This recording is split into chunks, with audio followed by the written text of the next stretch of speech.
Hey, how's it going, everyone? Before we get started into this next episode, I want to give a quick shout out to a continued supporter of the podcast, being Seth Roy of North Mountain Goshawks. And for those of you that are in the market for a new goshawk as a hunting partner, particularly a parent-reared North American, Russian, or Finnish bird for the upcoming season, definitely hit up Seth. He makes great game hawks, and pretty much everyone that I know that has flown one of his birds that he's produced has been very happy. So if you want to get on the list, hit up ostringer3@gmail.com, send him an email, fill out the information form at northmountaingoshawks.com, or send him a message on Facebook at North Mountain Goshawks.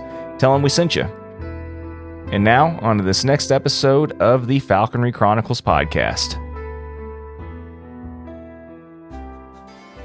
There was one instance in particular where she was up in the air, still halfway up the tree. Thankfully, the squirrel hadn't made it up there, but that squirrel didn't want to bail and he didn't want to come down. And so because the dog was there. So you had the Decker sitting here barking, because at that time he was worked up because the squirrel was going back and forth and back and forth and back and forth. And there was a little teeny tiny tree, not a botanist, it was a tree, and it was really thin. And the squirrel was like, heck with it, I'm going to jump to this thing. And he jumped and he kept running from thin tree to thin tree. And I actually think I posted that video on like Hardcore Hawkers or something. But she was sitting up, she just came in and just smacks the squirrel right there in those little branches, comes down, and then the dog's there not paying her any attention at all. Welcome back, everyone, for another episode of the Falconry Chronicles podcast. And this episode is going to be another long one. It's actually kind of a couple of recordings pieced together. And I actually recorded the first part of this well over a year ago with Tyler, and man, it's just because of everything else and the different schedules I've had for releases and everything, I figured it would just be easier to go ahead. I knew I was going to have a chance to hawk with him and spend time with him at the NAFA meet, so I figured, well, I'll just, since it's been so long already, I'll just go ahead and wait and go ahead and make this a two-parter.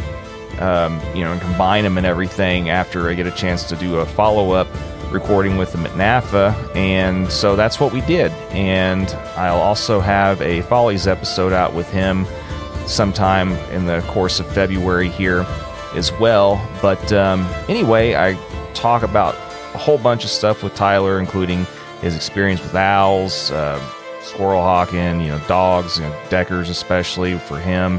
A whole bunch of stuff is covered in this long episode, so enjoy, and here we go.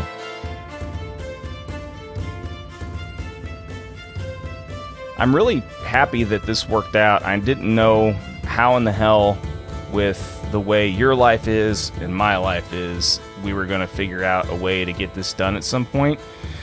But now that we're in the same place at the same time again, thanks to your willingness to make a quick detour, I'm glad that we could meet up for this. So, yeah, how was St. Louis, by the way? Was it everything you thought it would be and more? Oh, it was an absolute dream come true. But no, it was pretty interesting. Here recently, I've been wanting to do a lot more outreach from my home state. I haven't been able to travel too terribly often, so finally being able to go somewhere northern was actually pretty cool. It's a lot different. It's kind of night and day to what I'm used to over there. So, to most people, it's just like, little houses really close together in a big city. But it was still a unique experience. I enjoyed it. Yeah, remind me again, what part of South Carolina are you in? So right now we're in Hartsville. Okay. Hartsville, kind of Darlington County down there. And you go through there, it's mostly pine trees with some farming fields, and that's about it. Yeah. So I've been to South Carolina a few different times. I've been to Myrtle Beach a couple times. I've been to Bluffton, Hilton Head, and Beaufort a few times. But I don't know where you're at is relative to those different areas, or how far from you are from Columbia, which is the capital of South Carolina. So we're kind of south of that, not too terribly far. But I originated over in Effingham, very backwoods part of South Carolina, and then went to Florence, and then I went towards Moncks Corner, which is more near Beaufort Coast, Charleston type area, and then I came back to Hartsville. Gotcha. Yeah, like I said, I enjoyed it there. I don't know, there's certain aspects about it that I liked whenever I was there. I enjoyed a lot of the, let's see. I don't know. There was some cool, like the historical aspect of it being such like a hub, like during the Civil War. Very historical part of the country. It's driven into the state a lot. Everywhere you go, you got like historic slave houses, things like that, Civil War relics. I mean, it's very interesting. I haven't been too much of a history buff growing up, so I know there's a lot of other people that appreciate it a lot more. And as I get older, I do find myself diving into it a good bit. So it's pretty interesting to learn about. Yeah, I mean, I've never been a huge history buff either, but I do find the older that I get, the more fascinating some of that stuff is. Yeah. But what I thought was cool, especially around like the Beaufort area, is like those plantation style houses like you were just describing. It's funny because like there'll be a main road going through like small area town or whatever. And then like on one side of the road, you'll have these like more modern style buildings and houses and stuff. And then literally like right across the street, you like a stone's throw away, you've got these multi-million-dollar like plantation homes and stuff. And I thought that was cool. I mean, like I said, I thought the few times that I've been in that area, it was pretty cool. I actually thought about living there at one point in time, but I don't know. I'm kind of glad I didn't now because, I don't know, like I said, it's one of those things where I don't know. I don't know if I could have tolerated living there. I mean, it gets humid here and stuff and all that kind of crap, but like the humidity and the different types of weather and stuff there, I'm not really sure it's for me. I do enjoy the state now outside of falconry, right? So living there, the cost of living is nice. I'm a herpetologist for the Wildlife Center, and herps are really my main focus outside of falconry. So the herp diversity there is phenomenal. I mean, you go from the coast and you can go to the upstate, and there's 38 species of snakes alone, 6 venomous species. And being able to travel across the state and see all these different habitats and enjoy them within a relatively short distance, is remarkable. So I really, really, really enjoy that aspect of it. But the falconry part is really kind of suffocating. It's very restrictive there. So I do get upset about that at times. And that's why through my falconry career, I've been so gung-ho, my younger years especially, with experimenting. I wanted to experiment with as much as humanly possible within my little state.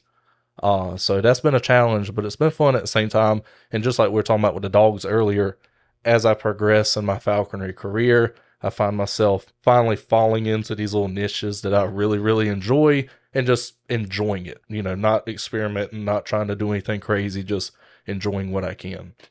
Yeah, and that's a conversation that I've had a lot lately, it seems like. And it's funny that you bring up the whole like herp thing too, because I was talking to another falconer the other night, and we were talking about how it's funny that falconers are, for whatever reason, are really big into the herp community too. I don't know. Like I said, everybody's got their own thing. Snakes I like snakes. I respect snakes, but I would never want to own a snake. They're just not my thing at all. I mean, my foray into the reptile herp world has been more like old world chameleons, like panther and veiled chameleons. I had a Jackson's once too, but like, I don't know, it's weird. Jackson's chameleons, like their natural response to anything is just to die, I think. Veileds and panthers are definitely a lot harder, but a little bit easier to take care of. But yeah, I mean, I've had some other like green anoles and different types of lizards growing up and stuff like that too. But yeah, I mean, that's a world that I don't know much about, don't want to really ever live in as far as like the breeding of snakes and all that kind of stuff's not my thing. But it really is funny. Like, the more falconers I do get to know, and then I see that relation, and it's so ironic. It's like you can almost bet on it sometimes. But for me, like I did a lot of the educational reptile stuff before falconry, learning about it, teaching about it. And then as far as like the captive stuff, falconry and that exploded kind of like at the same time. So now that I'm bigger into falconry, I also do mostly like venomous species, exotic arboreal venomous, and then a lot of the native pit vipers. Kind of my forte, and then just recently branching out into, well, not branching out, but keeping more of like monitors and crocodilians and things along those lines. And Holly, who's out there with the dogs, She's always been big into the lizards and the turtles. So then we came together and we kind of covered all of the bases. Now we have everything, which is pretty interesting, a lot different than what I've been used to. Yeah, so in other words, you've basically got a zoo for your job and in your house, right? Right. Well, so we, Black Creek, which we started, the Wildlife Center, is a nonprofit, and we were home based, which is ironic, for a while, and quickly realized that's just not feasible. So it took us a while, did a lot of searching, and finally found that property over in Bishopville. So it's 18 acres, and that's kind of serving as our base of operations. So we were able to actually put structures dedicated to this stuff. I have an entire medical building specifically for rehabilitation purposes, have tons of quarantine enclosure, tons of rehab enclosures, and then like for the reptiles, they have their own dedicated building as well. So it makes things 10 million times more enjoyable when you have the facilities to take care of that stuff the way you want it to be taken care of. So it's a heck of a lot nicer now.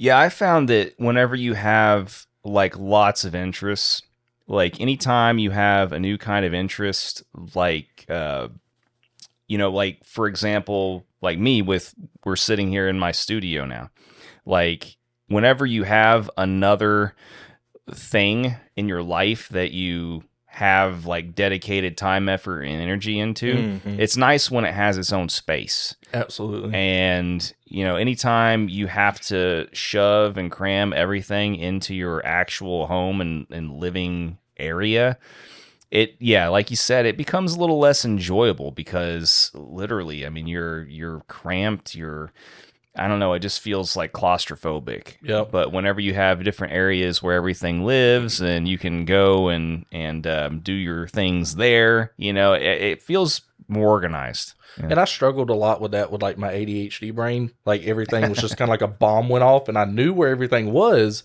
but it was just everywhere. So if you come from the outside looking in, you had no clue what was going on. You're like, what in the absolute hell is going on?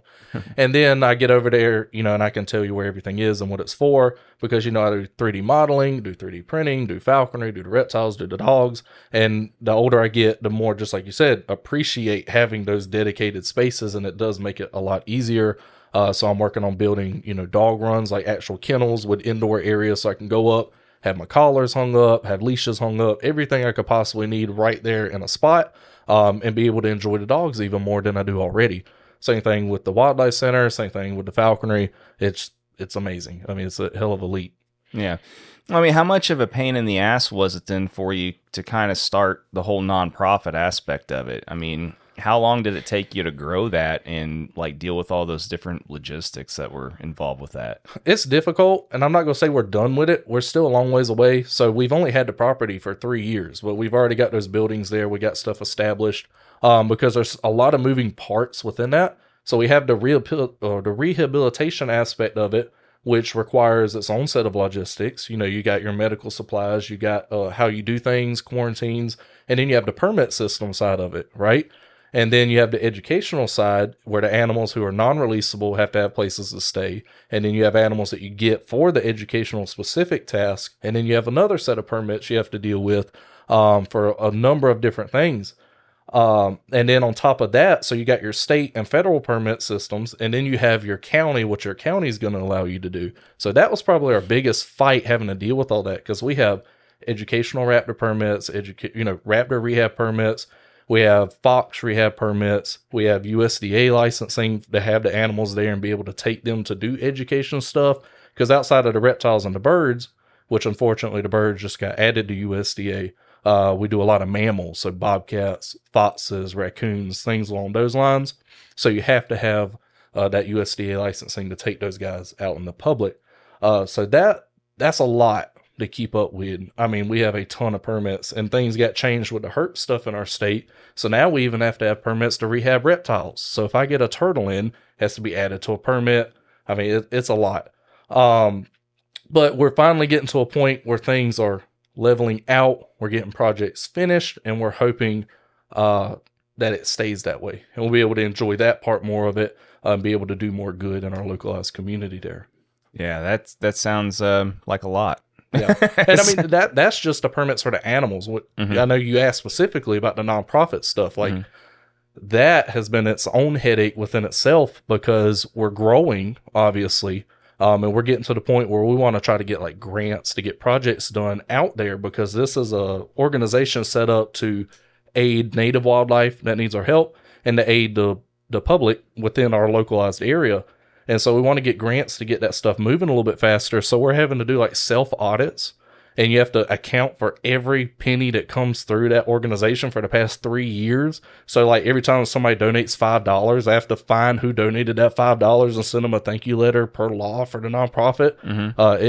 It gets detailed. So we have spent many late nights going through bank records and everything, making sure everything is on point, which it has been. But a lot of people don't realize exactly how much work goes into that. And we have people all the time come up to us, how do we start something like this? And we're like, don't. Maybe, yeah. Maybe not be the best game plan. I always tell people, maybe better to try to get in somewhere that's already established so you can avoid the headache, volunteer there for a little while, and then do the fun stuff on their expense so you can have a little bit more fun with it. Yeah. I don't envy anyone that like takes it to that degree. I mean, you know how, I mean, it sounds to me like that's your own version of like your own labor of love, so to speak. Absolutely. You know, kind of like, you know, me with this podcast and other stuff. Like, absolutely. You know, if you don't, a lot of people don't realize how much work goes on behind the scenes in a lot of these things. And unless you just are really passionate about it and love doing it, it's really usually, like you said, it's just not worth it. Right. And we saw a need for it, and we took on the responsibility of trying to fulfill that need, which is why it was so much. But in our state, there's not that many rehabbers that are true rehabbers, I would say. So we have an issue where everybody in their backyard or their bedroom has 2 million squirrels hoarded in there, and they're like, I'm a rehabber. And we see a lot of animals suffer for that. There's not many established, like, serious rehab places there. And there are some really good ones, but they need help. There's not enough places like that to go around for all the animals. Same thing with the raptors. And what we've been trying to do is to provide a spot that's specialized. So those smaller places, go and take all the squirrels, take all the possums, take all the stuff that's a lot easier to handle. And we'll take on the stuff that needs large enclosures, flight pens for raptors, red foxes, bobcats, stuff that you're not going to keep in a front bedroom, right? So we provided that specialized area for that. And also an educational place that people can safely come to, say, hey, we want you to provide the service for our kids at our school, and I don't show up there, throwing cobras out on the floor in front of the kids, because that is not outside the realm of possibility. And we're insured, and we give them that safe option to safely learn and to safely get those kids excited about what we're doing, which is awesome. So we kind of tried to fulfill that need in our local area, right? Because, when you go to the beach, like you were talking about, Beaufort and Myrtle Beach, there's some pretty big, awesome organizations out there. But in the middle of South Carolina, where there's not a whole lot else going on, there was a big need for that. So we're glad we're able to start providing that for people. If you ever do a classroom presentation like that, though, could you like film it? And then, could you just like, get video on your phone or something while you do it and then send it to me after, because that I would love to see the reaction if you did just flop a cobra down in the middle of a classroom. That'd be amazing. And I mean, I know that sounds exaggerated, but we did one for a science center, and they had a horror story where they literally said they hired this guy to come out, teach the kids. The kids were outside crisscross applesauce, and this dude literally opens a box and flips a cobra out by its tail in front of all these kids sitting on the ground, and they were like, no, bye, get out of here. And I'm like, oh my God, because I love snakes to death, time and place, do things the right way. Wouldn't put that on the list of to do. Geez, I wish I could say that surprised me, but no, because like I tell people, we went to some organizations while we were in St. Louis, because we explored for a day. Went to the St. Louis Zoo, got to have an awesome experience at the World Bird Sanctuary, see some of the awesome stuff that they're doing. And one comment out here about bird people is like, they're a little weird. And I'm like, okay, well, being involved with reptiles and bird people, that tends to be the norm. Everybody's a little weird in their own way. I'm weird. I'm sure you got quirks about yourself. we're all a little odd to want to wake up at 5 a.m. to go fly a bird. Yeah. You know what I mean? Yeah. No, totally. I totally agree. And yes, we're all quirky in our own ways, but yeah, I mean, I will say though that St. Louis Zoo, out of all the zoos and different places that I've been to throughout the country, that still is one of the best zoos that I have ever been to, as far as just, the layout of it, what they have there. I still think it's one of the best zoos that I've been to. I still haven't.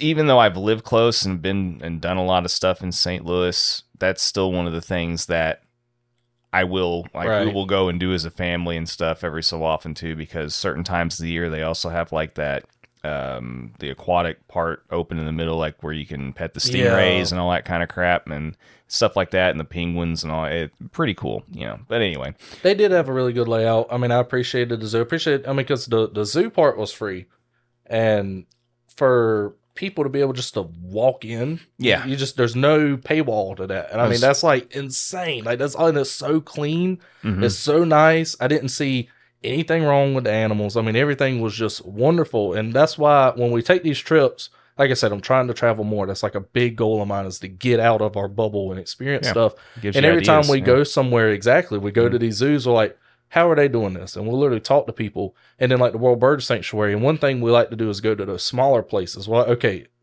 if there was crap there, why was it crap? Why didn't we like it? What did we like? What do they have to critique about their own stuff? Because we'll try to get in and talk to those people. Just like the World Bird Sanctuary, we're able to go there. We're like, why do you like to do things this way? Have you had issues doing it this way? And we are able to take that back to our facility and try to avoid the mistakes that they wish they wouldn't have made, 10 years ago before we make them. So we go ahead and get a little bit of a jump start. And I really like that. And people do that with us too. We network with each other, better what we're doing for the animals, better the enclosures, better the nutrition, better the husbandry in general. And I mean, it's awesome. It's a really cool experience to be able to go talk to people like that. Yeah, everybody benefits, and it's nice to, like you said, get out of your own bubble. And if you don't, I mean, you're not going to grow. And so, yeah, I mean, that's cool, man. I mean, so like as far as, that world though, I mean, was that kind of how you, since so many falconers are herp guys and stuff too, I mean, is that kind of how you found out about falconry, or did you already know about it because you're kind of more of a wildlife guy? It fell in my lap. I mean, there's no other way to describe it. It does for a lot of us. Yeah, my mother was doing a side job. She was in between jobs and was shredding paper for a company, and met my sponsor, and he's a hilarious guy. Right. He's very quirky. No offense if you listen to this podcast, Mitch. No offense whatsoever. But he is a quirky guy. And one thing I always say is he has a pickup line. I have known this man for 12 years, going on 13. Every person he meets new, he says the same thing. Did you know they hunt golden eagles or hunt wolves in Mongolia with golden eagles? It's literally a pickup line to get people interested. And he told my mother that. She told me that and got us to meet. And I was instantly hooked. Thought that was the coolest thing in the world. I'm like, this guy uses these raptors, and I was a dinosaur nerd, and I knew about relationship between birds and dinosaurs. I was like, what in the world? So I started at 14. So as a 14-year-old, it was amplified in my little mind, like, it just exploded. Now I actually met him with my mother at, I think it was 13 years old. So I had that year to kind of sit on everything and to prepare for it. And at that time in South Carolina, that was the youngest age you could start. You had to be 14 years old. They've since dropped it to 12. But he didn't necessarily want to start dealing with a 14-year-old, which I think a lot of us can sympathize with. I think a lot of them struggle to make sure they tie their shoes in the morning, much less take care of a raptor. And I will say that about myself too. But he basically said, hey, meet me at this time and place. We'll start studying. And if you pass this exam, then I think that shows enough initiative that I'll give you a shot. And I was there every single time he asked me to be there. We studied over and over and over about these questions. He'd quiz me, and sure enough, went in there, passed it with flying colors, and started that journey. But literally had no clue about it, and boom, fell in my lap. And here we are almost 13 years later, doing the same thing. Never get sick of it. Yeah, 13 years, man. That's, I mean, you've been in it longer than I have. It's definitely started way younger than I did. I mean, there's no question about that. I've had this conversation with a lot of guys too, and that there's certain times that I wish that I would have started in it younger, but logistically it would have been impossible for me. I kind of envy the guys to some degree that get to start that young. Right. But at the same time, I just know that it just wouldn't have worked for me. I mean, even looking back with my situation, I don't know how I made it work. I mean, it was difficult. I mean, I was out and catching game, and I look back and I'm like, how in the heck did you do that in high school? You know what I mean? And since I started so young, a lot of people would send those younger people my way so we could have a conversation, because it is a conversation you need to have, and it's a conversation that younger people are going to be more receptive to when another young person talks to them about it. Because, you don't have a vehicle at that age. You can't drive. How are you going to get to where you're going to go to fly your bird? Thankfully, South Carolina, there's freaking woods everywhere and a squirrel on every bird feeder.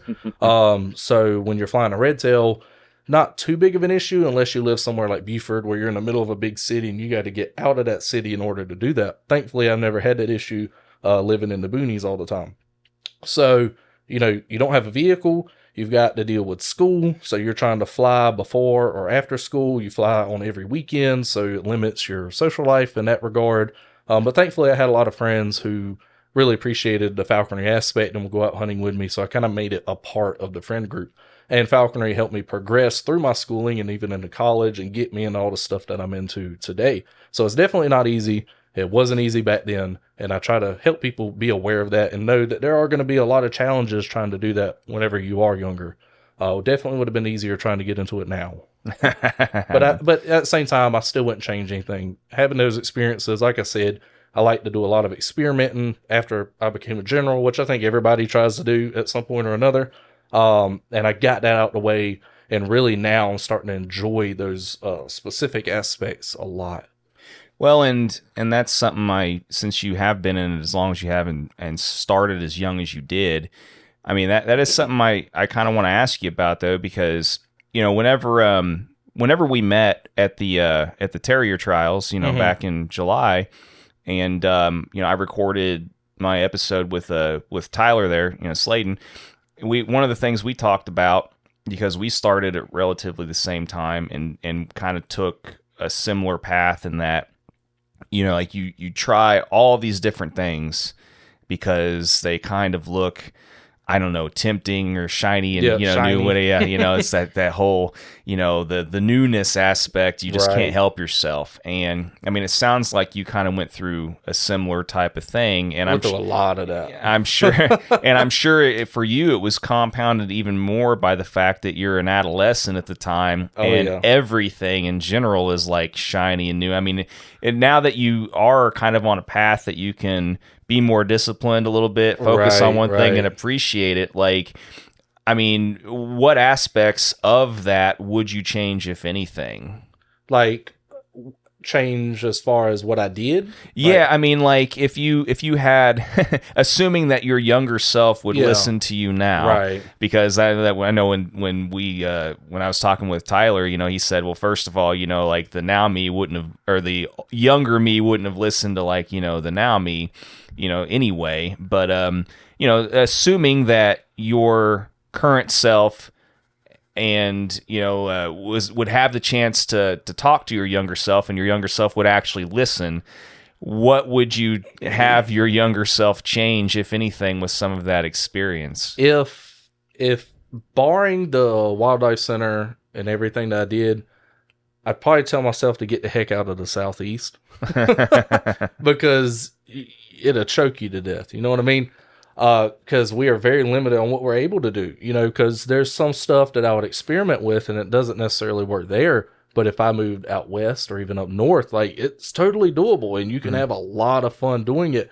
And I know I annoyed the snot out of some people on NAFX, like the online forum back then. I would be on the school computer in high school, like asking the dumbest questions, which I didn't realize how stupid they were at 14 years old. But now that I'm older, I'm like face palming myself. It's like when you see those old Facebook memories from 2010, it's like, come on, man. Yeah. Really just to be able to broaden yourself.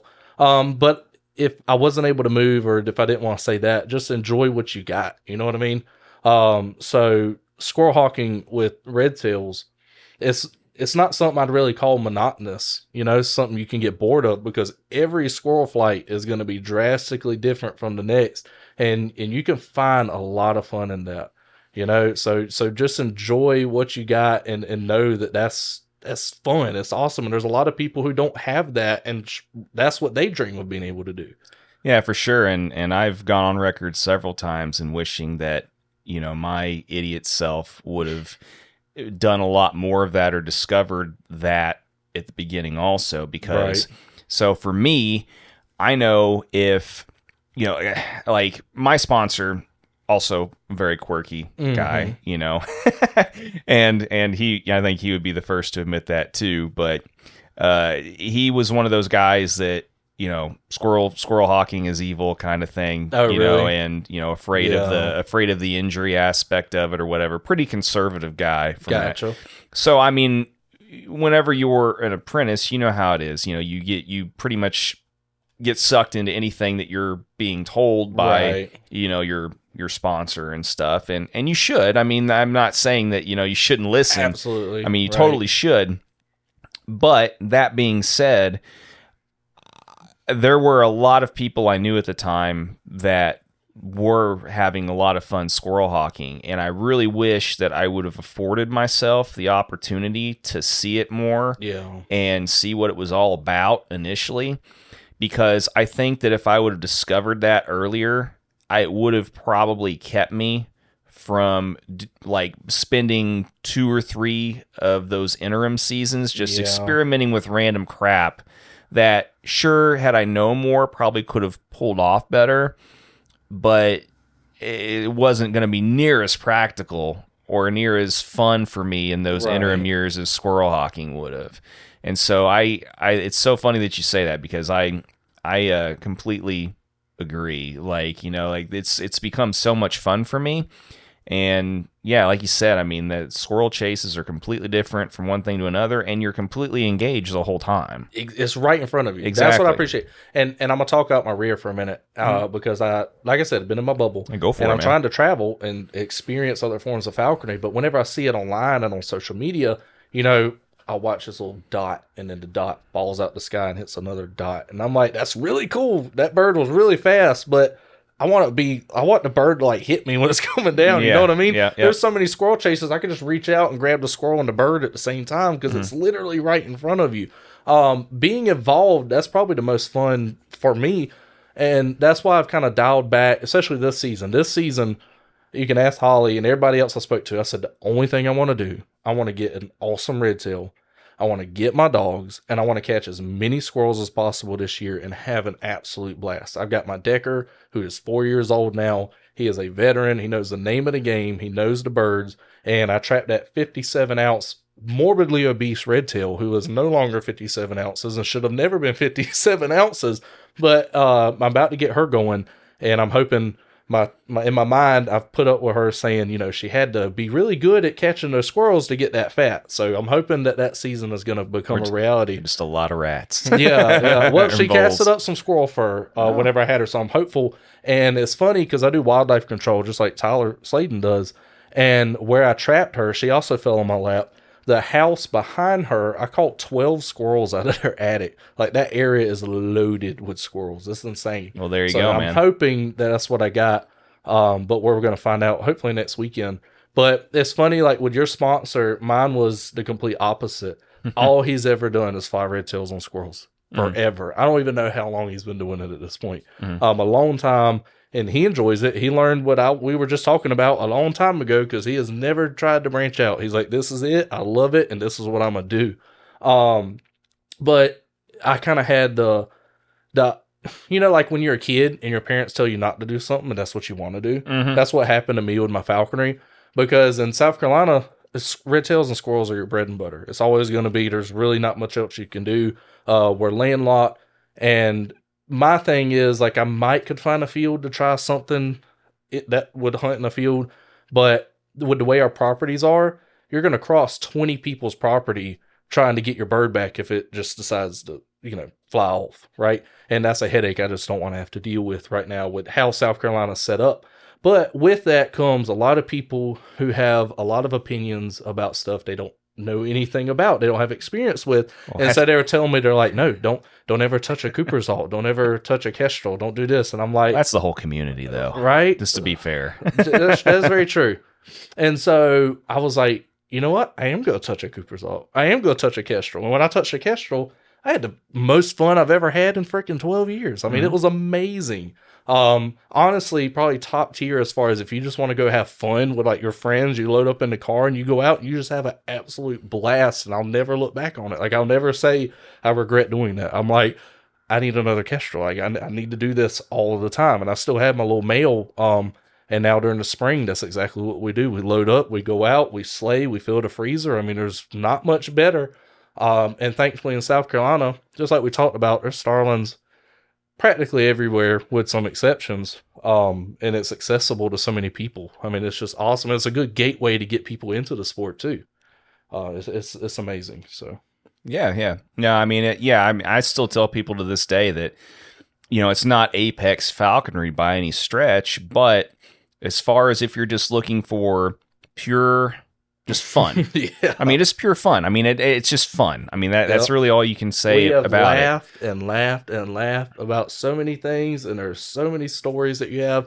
At the end of the day, when you're sitting down, you have a bajillion of them to tell each other and laugh about. I mean, it's nuts. Like, anywhere from my bird took off and decided to do a wing over on a mole cricket, or decided to go land on this random person's hat who had the best time of their life because a falcon was sitting on their head. You know what I mean? Yeah. I mean, I've had a couple of kestrels that, it was a little bit hard to deal with. I ended up like releasing one of them because the only thing I caught with that thing was just a random crawfish on the side of the road. But I mean, the first couple of kestrels that I flew, still to this day, those female, one was a hag and one was a passage. Those two really, I think, will forever cement my love of micro hawking because, just the pure fun of it. I mean, it becomes so addictive. Like how I describe it to people that have never really done it before is it's like playing the most addictive video game you can ever play. And like, you're constantly trying to beat your high score. Yeah. And, there for a while, like me and Jared, we're kind of having the friendly competition. And then, and then back whenever, Tyler was still flying Debo and stuff, and some other people we knew, we had kind of like the Kestrel group thing going.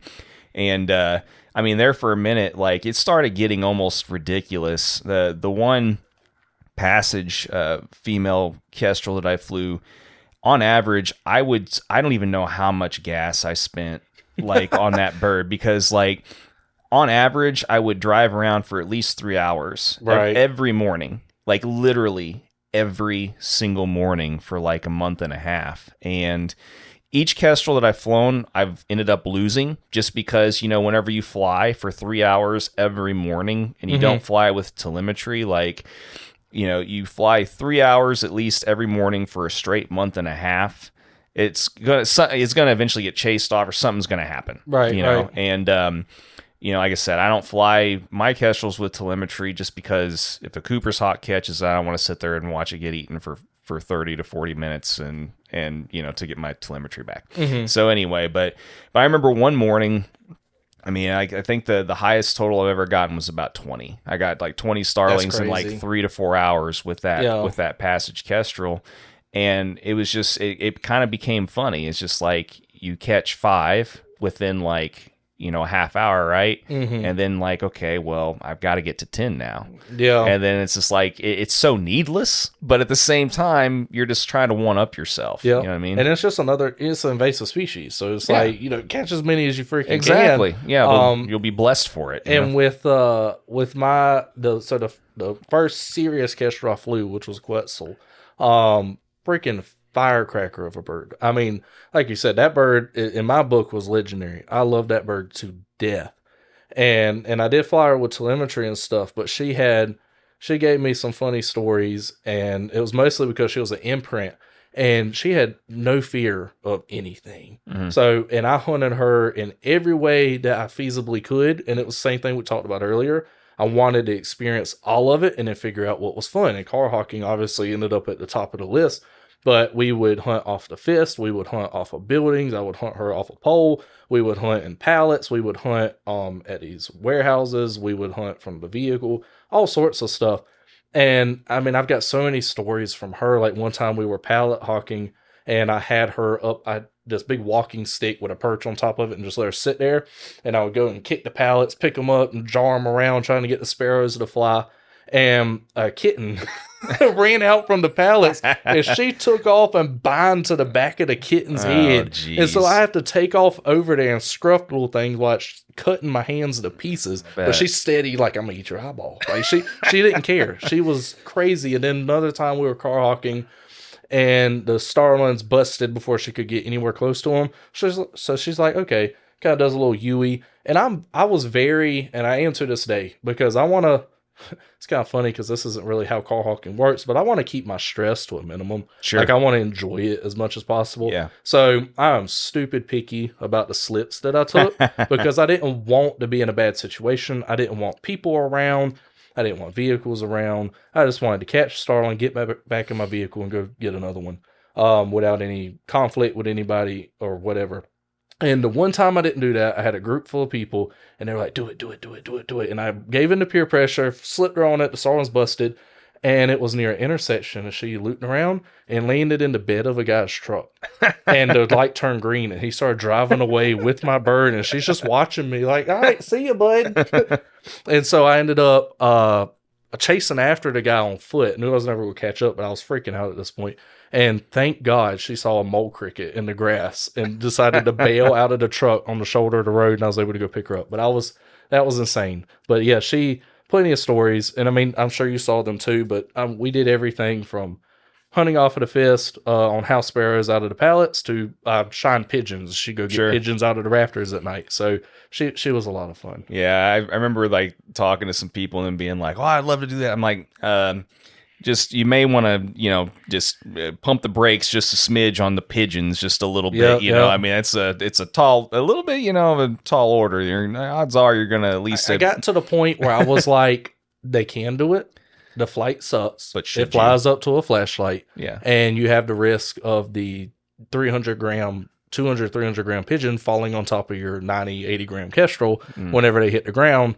And it's like, is that worth it? And I was like, nah, I'd rather go kill more starlings. Yeah, so we caught like 4, and I was like, this sucks. Let's go do something else. So it's one of those, I wanted to try it, see what it was about, realized that wasn't for me, moved on to the fun stuff. Yeah. And it's funny because you mentioned the whole imprint thing. Like, I've had the imprint versus the passage hag or whatever debate with kestrel, with people. And I mean, having seen a few people's imprints fly, and then like my buddy Jared, whenever, well, Jared too, but I mean, like seeing Jared's imprint that he had for a while fly.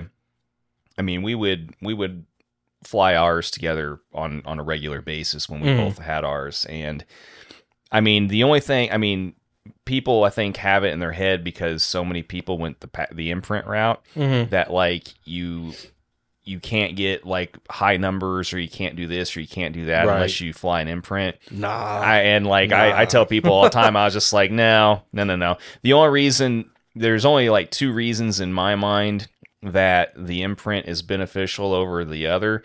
And that's one, if you care about catching, like say your grackles and your other stuff, which, technically you're not supposed to be hunting anyway, but like, with the occasional incidental, you'll have, sometimes like, I know that I've seen some of them pass up even starlings and want to go for the bigger birds. Yeah. And it's just like, well, that or doves or whatever the case is. And like, if you care about that, or you eventually want to put one in a breeding project, then of course get the imprint. But like otherwise, and we were hoping to do that. That's why I had Quetzal. And then one of my goals, which we never got to accomplish, unfortunately, was I really wanted to get a collared dove with her, and she hit dove after dove after dove. Now, just to be specific, we're talking about the invasive ones, right? Eurasian collared doves.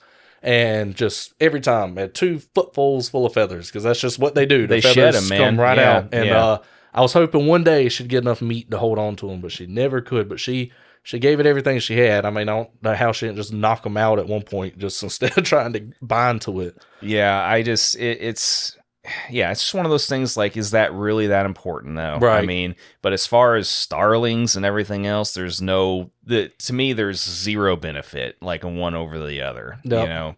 and everybody can do what they want. Some people just like imprinting, whatever. It's just, she was my first, and that I really wanted to experience that. Yeah. And, Lord, God bless her soul. Nicole Perito, I guess, I think that's how you say her last name. She is heaven sent, because without her, I would have never been able to branch out as much as I have within the recent years, because she has got to be the most knowledgeable person that I've ever come across.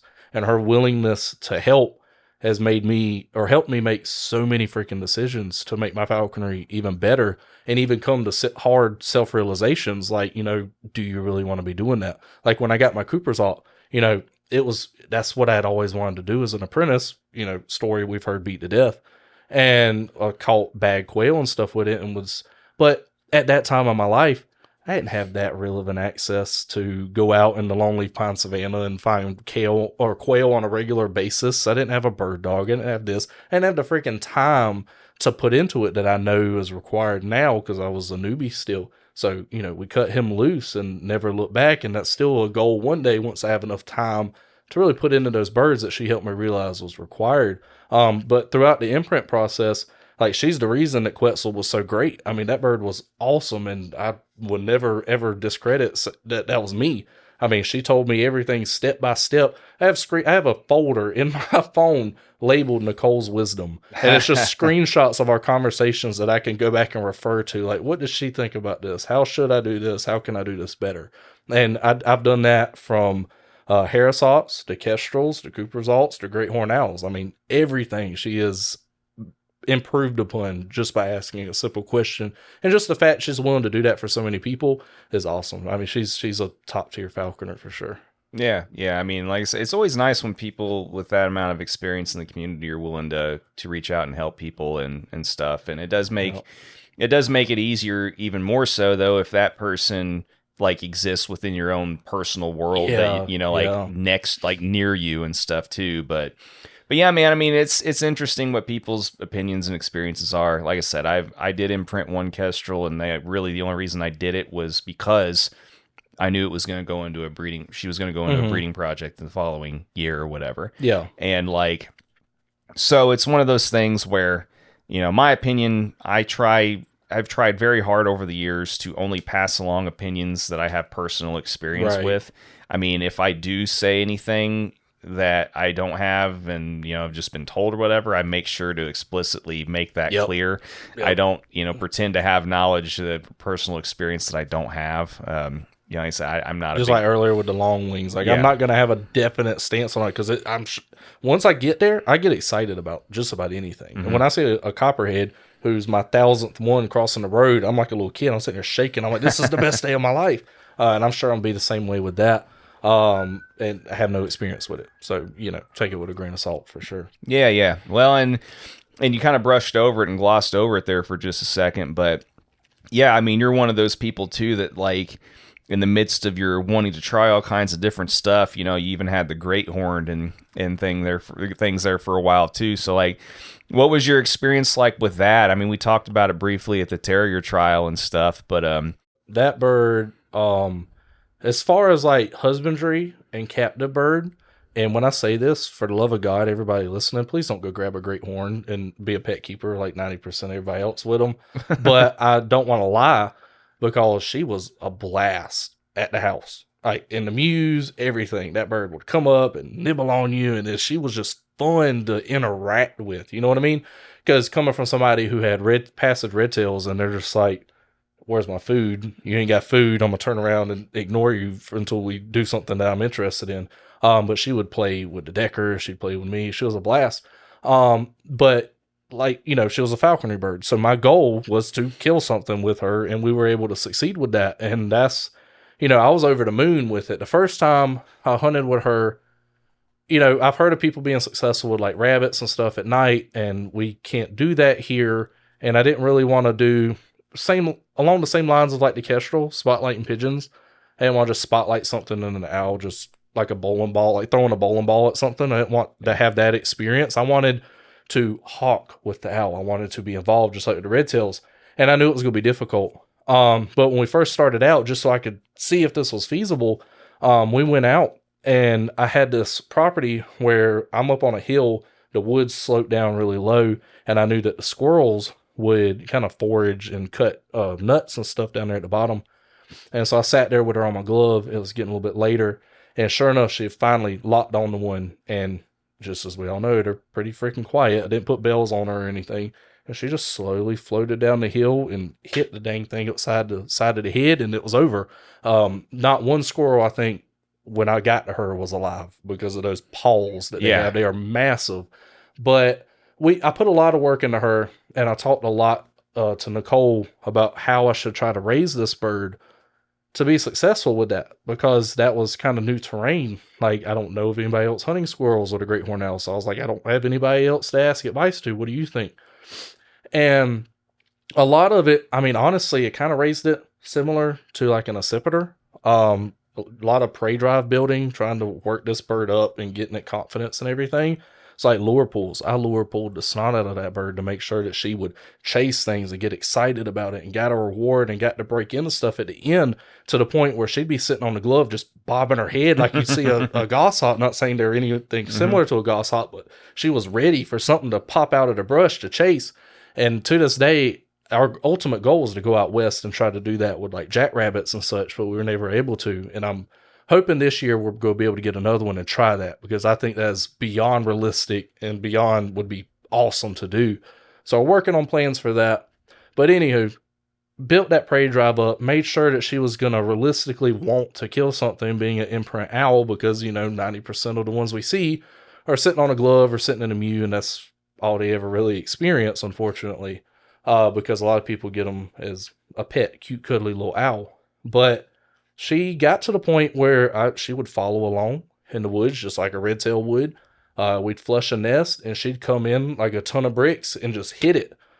And so we caught, I think at the end of the day, end of the season, we had 17 squirrels with her, which to a red tail, that's nothing for the most part. But with a great horned owl, that's a lot of squirrels. It's a freaking owl, No, that's awesome.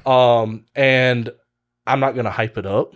Hunting with a hawk is still a lot more fun. If the squirrel got above her head, it was as good as gone. There was no chance in heck I was going to get her to ever look up a tree. So she would get to the tree tops, and that's how we would start out. And when the squirrel was running, she'd make passes at it, and she'd get lower and lower and lower. And eventually, when we moved on, she'd fly back up. But if it got above her head and took off, we'd just move on to the next one. So that was pretty frustrating. But she did have the drive to chase and pursue those animals. And that was before I got my GoPro. Unfortunately, now I film everything, but that was right before I got it. So I'm hoping to do it again and be able to get a lot more footage of that so people can see what's going on. So it's doable. There's a lot of work involved, a lot of preparation involved for a lot less reward, right? Just like we were talking about with everything else. So will that change? Can I get another imprint and get it to start looking up and be more involved in that? Possibly, but that's kind of to be determined. Well, and just to clarify, whenever you got it, when did you like, I've heard from people that have tried the whole thing before, like the best time to get them is whenever the eyes are still blue, before they can fully see this, that, and the other. And I mean, about from everything I've talked about with other people and from what I've been able to experience, right before their eyes open, it's perfect. I mean, like young. We're talking about a few days old. Right. And I got her, I was extremely lucky. This wasn't something I prepared for. Once again, fell in my lap. Just tends to be how my life goes, just go with the flow. She came in and I got her off of a rehab permit. She came in with a nasty infected wing. She had fell out of nest at some point. It was to the point where the feather follicles were damaged. And I didn't even know if this bird was ever going to grow its wing feathers in, because they were all damaged and nasty and gnarly. So I was like, if we can get this to work, I'm going to fly the snot out of it and catch as much as I possibly can just to prove to myself that it's doable. And that's exactly what happened. So she kind of fell on my lap. But from as soon as their eyes open, that's where right beforehand. That's been the perfect one from my experience and from others who like hunt the rabbits with them, that's what we found so far. Yeah, but the one that you ended up with was older, like whenever you got her, because it ended up being a rehab bird. So her eyes wasn't open yet. Oh, okay. So yeah, so it was okay, right, perfect. Okay, all right. Yeah, she turned out amazing. Gotcha. Okay. Yeah, I didn't like I said, I wasn't really sure. Whenever you said the wing was in, so like she was trying to start growing them in, and with that infection. Since those were damaged, they just weren't coming in anymore. It was kind of like a raw chicken wing. Sure. Yeah, I'm on the same page with you now. Yeah. And, there was some inclination from others that maybe the females weren't any good to hunt with. And they asked me just to get her DNA sex just so we were on the same board, what she was, because the eastern birds are pretty big. And sure enough, it was a female, and she did great. She followed. Another thing was people were like, you never can get them to transfer off a kill. And I posted several videos of that. She'd have the squirrel, and I practiced with her on the lure pool every time. And that's probably why she was successful with it, but just same way I do every other bird. Toss a tidbit to the side. She lets go, gets it. But they are grabby. They want to hold on. They lock down those vice grips, and they are reluctant. At the beginning of our training, she would not want to let go. So I see where people have a lot of issues with that. Mm-hmm. Yep. Man, that's interesting. Yeah, I mean, I think that's another one of those things. Like probably percentage wise, is less than like the imprint coop or whatever. But like whenever you're an apprentice going into the general, like there's always that little voice in the back of your head that's like telling you one way or the other. And I think everybody, to some degree, I won't say everybody, but I think a large amount of people, once they're kind of bridging that gap between being an apprentice and general, for a decent amount of people, there's always that little voice that maybe someday, whatever, and I don't know, like get the chicken coop. Yeah, pretty much. But yeah, coops and great horned owls, man. For some reason, there's this mystique involved with like going from apprentice to generals sometimes, and there's like that temptation. Paper gives you an ego boost. Yeah, like, wow, I'm a general. I can do this. Yeah, I can do this easy. Yeah, it's as stupid as that is, but yeah, man, it's just funny how that transition happens. But no, that's neat, and I would really be interested to see, after you repeat the process, if the formula, if the formula is going to hold true, or because I mean, as you know, that's always the true litmus test: is can you repeat it multiple times? And I've got another guy on board, and I think we're going to try to travel together to pull one this year, because we have to travel out of state to actually like pull one, because our pull season, like if I'm a pull one for falconry and it's not a rehab patient, it's not early enough. It's May 5th. So they're grown at that point. They nest earlier than all of our other raptors. So, I want to try to get that changed potentially, but I'm not going to go and say, hey, let's do this. And they're like, well, is that a feasible falconry bird for us to make an actual change? And I'm like, well, I've flown one. It's like they're going to laugh at you. You know what I mean? So I want to make sure that this is feasible. I want to have a track record of repeating that process, just like you said, and maybe make some adjustments, see if we can work on the stuff that I didn't like, which I mean, that's part of the process. That's what I enjoy. Same thing with the dog I just picked up. Mm-hmm. I love Hazard, my Decker Terrier, to death. I mean, he is a awesome falconry dog. He's an awesome wildlife control dog. But you got to be able to step back and self-reflect and say, hey, there's some stuff I can improve. And now I just got one of his sons, and now I'm going to be able to actually do that and see if I can replicate it and improve upon it. So I'm really excited for that. And I'm really excited to be able to do that with the owl as well. Mm-hmm. Well, and with your dogs and with the owl and some of the other birds that you've flown, did you do anything else to set up, like getting your dogs and birds and stuff kind of to see that squirrels are prey? I mean, did you do like the classic, tie to a string, toss over the limb kind of thing, do like mock setups and that way and stuff too with the owl or your dogs and stuff to kind of get them in tune to that before you really started hunting? Or so with the owl, I didn't, because she followed, it was high. So with the lure pull, she would get excited and know that if she followed me, that she was able to, find something to catch, just like we do with all of our other birds.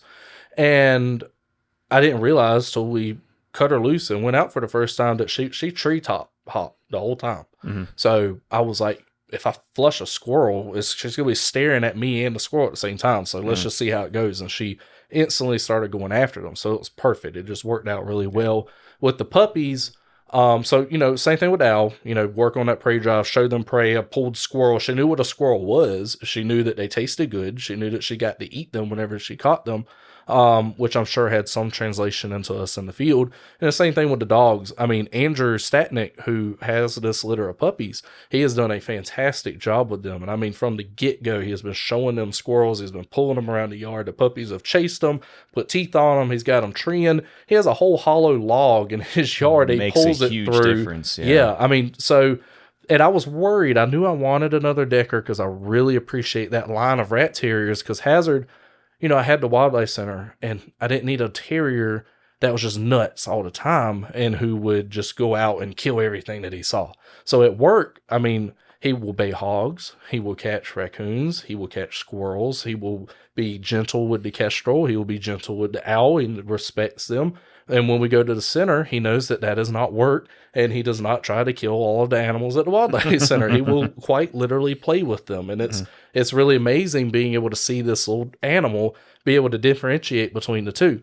But with Deckers, they're not all created equal. Some of them are really pretty, some of them not so pretty. Some of them are very prey driven, and then I've seen a lot who will look at a squirrel and then lay down and take a nap. And so I was worried about trying to get another one. But me and Andrew put our wildlife control dogs together, and we're hoping to make a really good established litter. And he's done the work. I mean, he's set a really good foundation for these puppies. So when they go to these other wildlife control homes, they're like pre-started. And that is really important. So, I mean, the dog I have now has seen a squirrel. He has crawled through tunnels. He has searched brush piles. He has treed them. And he's only 7 weeks old. So when I get home and we start working on those finer details, it's going to move a lot faster. So it's definitely important. Yeah, I can't agree more. Like, I mean, even with my dachshunds, I've talked about this before too. And even with my dachshunds, I've seen a huge difference between my one dachshund that was started really early, and grew up was raised by a falconer. A falconer had the bred the litter and everything, and versus one that came from dogs that had good pedigrees and partial good like falconry hunting lines. Yep. But wasn't started, with the conditioning, from the early onset, and it was night and day difference. Yep. I mean, complete night and day. But yeah, I mean, I was just curious because everybody kind of does training and things different, but especially like getting your dogs and the bird and stuff to look up. I mean, I know you said the owl wasn't going to look up anyway, right. But like, with some of the other birds and the dogs, sometimes you kind of have to put in a situation where they're looking up the tree, because sometimes if they're always looking at everything on the ground, then they can get conditioned to that sometimes. So, and I think like with the owl, part of that's probably genetics in the bird, because you think it's sitting up there at nighttime on a pole or on a tree, and it's just scanning the ground all night long for something to move. Sure. So I'm fighting instinct there, but you fight instinct with a lot of other birds whenever we're flying them. So it should. I think it's possible to work on it. And I have in the past, if I have a bird that's having issues, toss that squirrel up a tree and jiggle it a little bit, let them catch it, and bada bing, bada boom, they realize there's food above their head. Yep. So, yep. And, it's just like, today, for example, I did the same thing with, this one Harrison I'm flying for a friend that's not conditioned to squirrels. I took her to a place this morning, and there were literally gray squirrels running all over the place. Got her out, and there was it was like crickets, and so naturally that pissed me off, and so so I came home and did a little mock deal out in the yard here, and did the pull up the side of the tree or whatever, and she saw it, whatever, bound to it with the dogs right there and everything. The dogs were looking up, and like I said, sometimes you just have to do that little extra thing to connect the dots or whatever. But like I said, I wasn't really sure. I mean, it's cool that you do the lure dragging stuff or whatever. I'm probably going to start implementing that to some degree. With it's definitely nice. I built my own pull machine just because the other ones are very expensive, and when you're building a wildlife center, saving animals is cute and cuddly, but it doesn't make any money. So most of my money goes there. So I ended up DIYing it, looked up a couple videos, and it worked out pretty well. And I'll even use it for the dogs. They do that at the terrier trials. Hadn't figured out how to make sure they chase it and not just cut it off at the end point, but like Hazard did at the trials when we were there. But it is fun to get them out and chasing stuff around like that. And it worked really good for the birds. I mean, even like early season conditioning, that owl was surprisingly fast. And I even had somebody this weekend at one of the places we went to. They're like, "You think an owl could fly down a rabbit?" And I'm like, "I guarantee it could fly down a rabbit." They're about as fast as goshawks, yeah, man. I mean, like people don't believe it, but I mean, they're really fast, and they're even more quiet too, like than a goss and some. Now I don't know, like with a goshawk, they are insane at being able just to turn on a dime and make those quick maneuvers. Are they gonna be able to do that? Definitely not as good as a goshawk, but possibly. So that's why I need to experiment more. I got some experimentation to do, but I'm excited to do it, and I'm excited to try to document it. So we'll see how it goes. So if anybody is in Texas and sees any owl nests, you can feel free to help me out a little bit, and let's get this party started. But we're gonna try real hard to make it happen. Yeah, no, that's cool, man, and that's neat that you have that willingness to. Like some people have lives that they can afford to, I don't know, do an extra couple of things, on top of the norm for them. And, with your career and stuff, it sounds like that you at least have the opportunity to be like, okay, well, here's my norm, but I also have the time, and I want to dedicate the time to do this extra thing over here too. And like we talked about earlier, that ADHD plays a part in it. I'll latch on to something, and I'm like all in. Like this is my life now. Just like with the kestrel, wildlife control. I have my own vehicle, and so I'm driving around across the state, and we car hunt all day. I mean, it was literally nonstop. If I saw a good slip, we were going to hunt, and I would keep her ready to rock and roll. And we rocked and rolled nonstop. So people are like, how are you catching these starlings during the day? I'm like, well, kind of got a little lucky. Like I can literally do this all day. Probably did a little bit more than I needed to, but I did it, and it was so freaking fun and worth it. I understand how it goes. Thankfully, and that's, so one thing I saw, like Tyler Sladen and these other people, and I saw a lot of them were wildlife control operators. And it kind of helped them live the lives that they wanted to live. And that's what I'm trying to do with my life. I want to mold it around my passions so that I can still do what I need to do to live life, make money and afford to eat. But I can also, every morning I get to wake up and fly my birds before I go to work. So my boss man allows me to do that. So he has a huge property I get to go squirrel hunt on. Literally every single morning before work, and then the weekends I can travel and go to all these different places. So thankfully, I'm privileged to have that ability to do that. Well, and like I said, that's exactly what I meant by saying that your life, and your career and everything, it lets you do that. I mean, and it's something to keep in the back of your mind, like when you're younger, like I am, because that's one I would not really a problem. But one thing you could run into if you're older, you've already got an established career that a lot of people are into, and it can be harder to jar that and change it about. But younger, I didn't have a career. I was laying brick in college and stuff, trying to make money for that. And I was able to see it from the outside and say, hey, here's what I need to do so that I can enjoy what I want to do in my future years. Yeah. So it's worked out pretty good so far.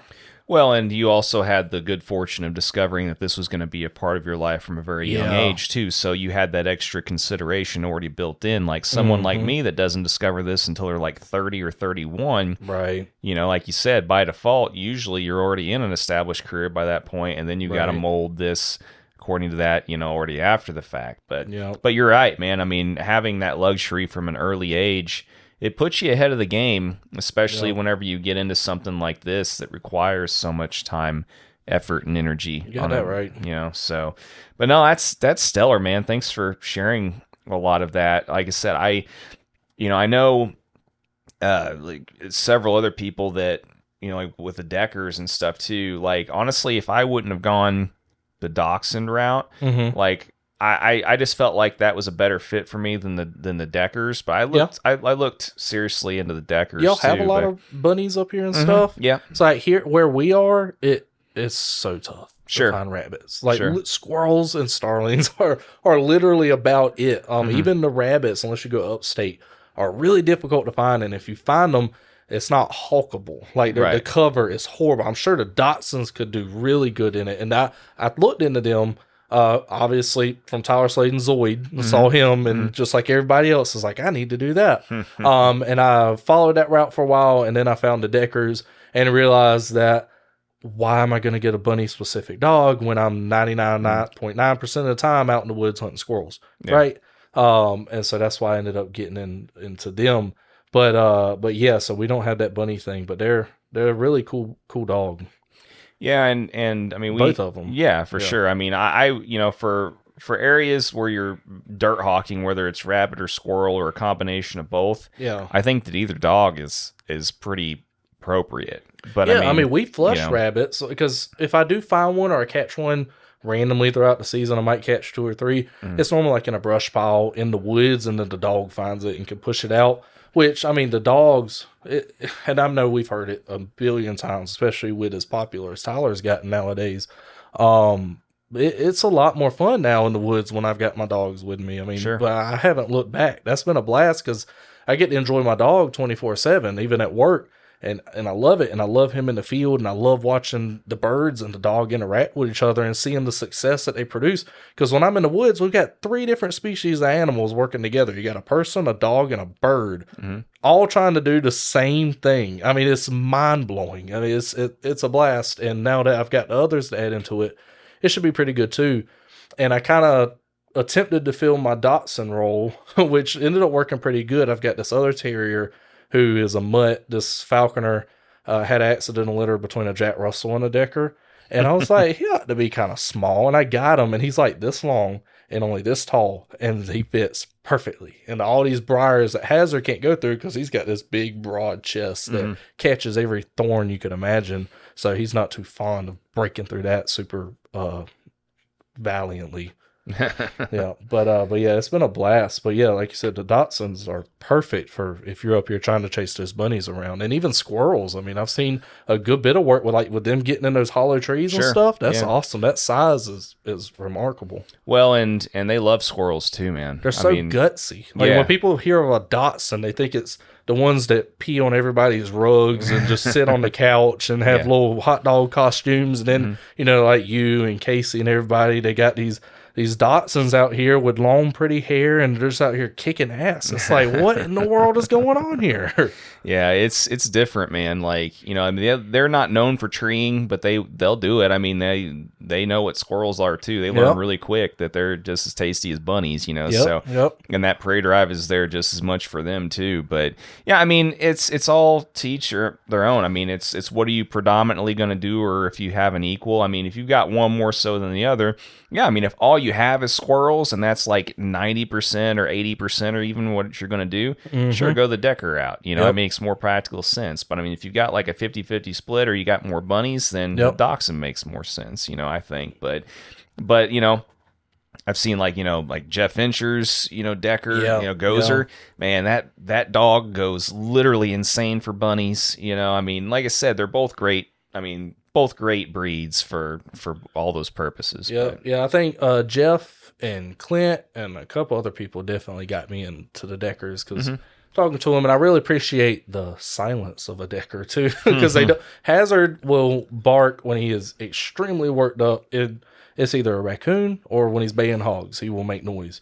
But he will whine if he's super excited, but he's not like a yapper. You know what I mean? Sure. Like, because there's a lot of little rat terriers that you get and they just never shut up. And I have a smaller house, so I need my silence after today for a little bit, and they've provided that too, which I really, really appreciate. Now, when I go to terrier trials and I get a big fat 0 on treeing because he's trying to climb the tree, but he doesn't make any noise, it is what it is, but it's still fun. Because like I tell people, I don't care if he barks at the tree, as long as he makes whatever's up there move, and the hawk with the amazing vision in the tree sees it, then we've done what we needed to do. Sure. And he's done really well at it. He's shown that it can be very productive. Yeah, well, and as well as I do that, trials are cool and everything, but they're nowhere near like the be all end all decision of whether or not you got a good hunting dog. That was my first trial, the Kentucky trials, and that was a lot of fun. It was Andrew really was pushing me to go out there, And that's the first time I'd ever been to Kentucky either. Like I said, I'm trying to get out a little bit more. And that was a lot of fun. And I really appreciated seeing everybody else's opinions on the dogs and how they do things and how I can do things better. And just everybody loved to be there. Everybody was having a blast. And that was just really fun to see because, you know, in herps and I know it's like this with dogs, but at that event, it was not. And I really appreciated it. But like with falconry and reptiles, you know, the only thing people agree on is talking crap about the third person. You know what I mean?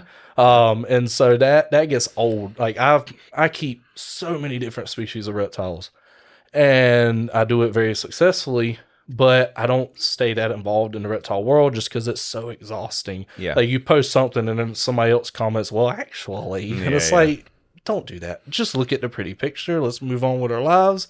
You can talk to me. And we can have a discussion, but don't be like that. And there's a lot of people like that. But at the trials, everybody just had a blast. I mean, everybody was smiling, everybody was laughing. I mean, it was great. So I'm hoping we can go to some more of those. And enjoy it. Yeah, I mean, I don't know how many more dachshund field trials I'm going to go to because that's a whole. I heard that's different. Yeah, it's a different animal for sure. Really.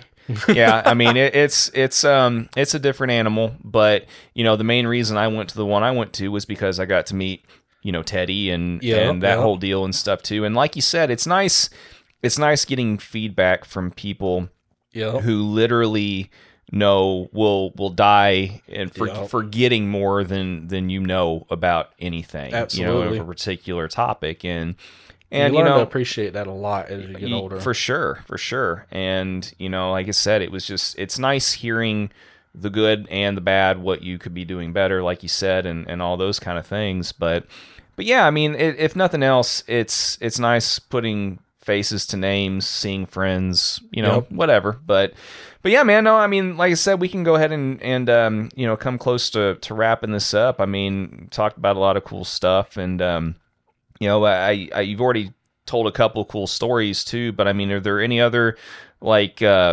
stories that stick out in your mind as far as being just super memorable or impactful, like in your falconry career that you'd like to share also, other than what you've already shared? Or I mean, we could probably be here all day with stories. Just those moments that have helped make me the falconer I am today, like being able to go out with friends and like when Neil came down, Neil Bacon, I think that's how you pronounce the last name. He's told me a bunch of times, but I'm with my southern accent, I screw stuff up all the time. Lovely being a biology major, having to pronounce Latin names, Lord forbid. But he came down and stayed with us for a little while whenever he was up there at Clemson. And I actually caught my first house sparrow with him, with my kestrel, and it wasn't from the car or anything. She was off the fist on pallets behind a Walmart of all places. It is what it is. But that was awesome. I got to experience that with another friend, and that's what kind of solidified kestrels for me. Was just we both were over the moon. It wasn't even his bird, but he was laughing his head off because she literally went behind the pallets, zoomed past it. The sparrow tried to kind of cut through a little gap, and she got stuck. She couldn't make it all the way through, but there was one foot sticking out with the sparrow by the butt. I mean, it was hilarious. So just being able to experience that, and then experiencing the owl, her and the dog. Like there was one instance in particular where she was up in the air. Still halfway up the tree. Thankfully the squirrel hadn't made it up there, but that squirrel didn't want to bail and he didn't want to come down. And so because the dog was there. So you had the Decker sitting here barking, because at that time he was worked up because the squirrel was going back and forth and back and forth and back and forth. And there was a little teeny tiny tree, not a botanist. It was a tree and it was really thin. And the squirrel was like, heck with it. I'm going to jump to this thing. And he jumped and he kept running from thin tree to thin tree. And I actually think I posted that video on like Hardcore Hawkers or something. But she was sitting up. She just came in and just smacks the squirrel right there in those little branches, comes down. And then the dog's there, not paying her any attention and all. And just being able to see everybody work together. So got a bunch of stories. But, I was just really fortunate to be able to experience such a wide variety of stuff in a short period of time, and I still got so much more time, hopefully, to do so much more. And it's amazing. It's amazing what the sport lets us do in the first place. Yeah, and we're very fortunate to be able to do what we do, here in the U.S. also. Absolutely. And like I said, it's been interesting seeing how things are done in different countries, and yeah, I mean it's just important to remember and not take for granted the privileges that we have here too, Absolutely. And but yeah, man, no, I mean, like I said, I mean, it sounds like you've gotten to do a bunch of pretty cool stuff in a short amount of time, and like I said, I'm happy for you. I'm looking forward to hearing about the second owl attempt and how that goes. And I mean, you've already given some good advice too during this episode, but is there any last piece of advice that you'd like to to leave for one people? Thing I actually just thought about, and it's something that probably is worth being heard, because falconers can be very divided on a lot of different things. It's an understatement. And we've experienced that in our own state, and we've had some people work really hard to make sure that we stay together as association and such. And I know a lot of people kind of looked at it and was like, why? I don't give a rat's butt about this guy. I don't give a rat's butt about this guy. The heck with them. Let's just say screw it and do our own thing.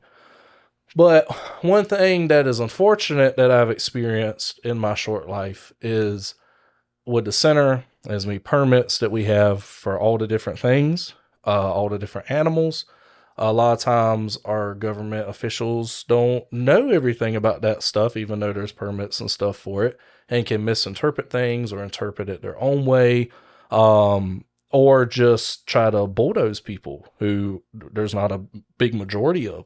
So it's important that even though falconers are disagreeing, just like with South Carolina, we came back together and made sure we had our association thanks to a select few of really good people. We need to have a voice together because, like you said, we're privileged to be able to do this stuff. The world is definitely changing. A lot of crazy stuff's happening, and it's not hard for somebody to try to just step down and squash those privileges away. Even in a state where people are really safe, they're we really love our coordinator, they do a really good job, they could get in a car accident tomorrow and they have to throw somebody in there brand new who is a greenhorn at this stuff and has completely different viewpoints than they had. And for you to be able to have an association or club and come together and say, hey, let's sit down and be civil and discuss this and come out better for everybody is extremely important. So even though, and I mean, I'm always trying to improve it myself, just everybody try to stick together because you may not agree, but at the same time, we still all enjoy the falconry. We want to make sure it sticks around. So that's really important, at least for me. Yeah, no, man, and I think that's a perfect way to end this. And yeah, I mean, our community is no different with that, and sometimes it can be exacerbated or compounded by the fact that we're such a small community too. So any kind of, the little thing that pops up here and there, I mean, rears its ugly head from time to time. It's actually, seems like it's worse than what it is at times just because we're such a small group. But, like you said, man, I mean, in the end, stick together and gotta stand up for what we enjoy. For sure.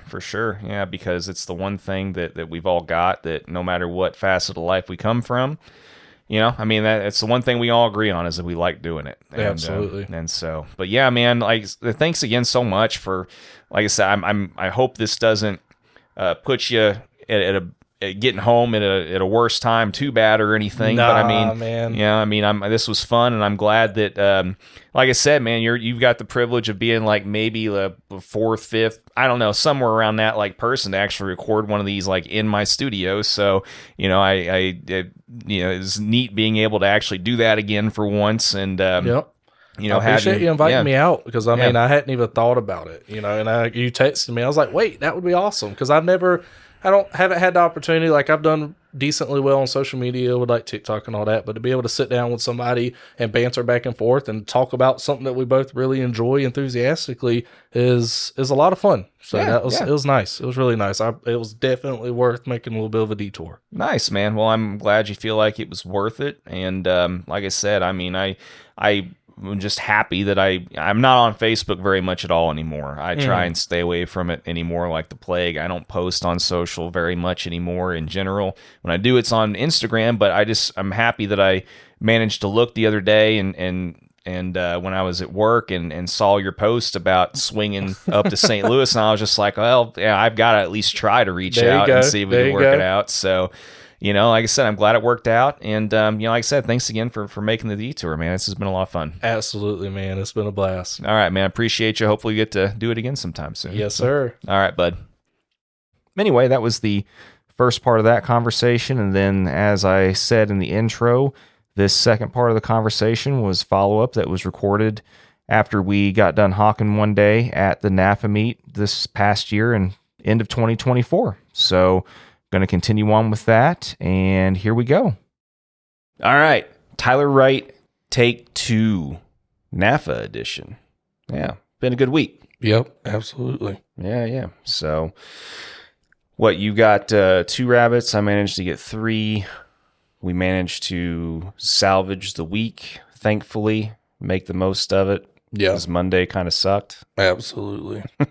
Yeah, it took some work. We did a lot of driving. We're doing a lot of driving. Mm-hmm. I mean, almost just 2 hours after that. We did a lot of exploring after that. So, we've been putting in ourselves 4 hours a day, if not. Just driving, and then I'm trying to hunt in between. Because there's definitely game here, but you got to find it. You got to work for it. And it's been a learning curve. So when we linked up with you, that was definitely our saving grace, because we needed somebody who knew what the heck was going on out here, out west, to show us the ropes so that we could have a decent week. And that definitely happened. So definitely appreciative of you helping us out. It's all good, man. I'm glad that things kind of, I guess the stars kind of aligned just right. It just so happened that we both were just like, you found anybody to hunt with yet? No. Have you? No. All right. Well, let's go try this. And so, it just kind of worked out that way. And thankfully it's been a great week for the most part. And, I know that I like I told you before, I'm no expert by any stretch of the imagination about hunting out west, especially the state, but I have had the good fortune to be able to hunt here a couple times before and kind of sort of knew where to go, what to do, and I've pretty much the couple times that I've caught jackrabbits have been out here, and so. Like I said, it's, I'm glad we were able to salvage the week and as the forgetting Sarah Marshall, saying goes, when life gives you lemons, F the lemons and bail. Yep. That's what we did and made the most of it. So, but the reason I wanted to do this follow-up recording with you and kind of join it or attach it to, it's kind of hard to believe it's already been like a year since we did that last recording. Yeah. And you were on your way back from picking up your puppy. Your puppy and stuff. And so it's been a minute, and I'm just like, well, there's going to be some things I know he's doing that is going to be worth the wait, probably, as far as making an addition to the episode that, we've already done, or the recording, I should say, we've already done.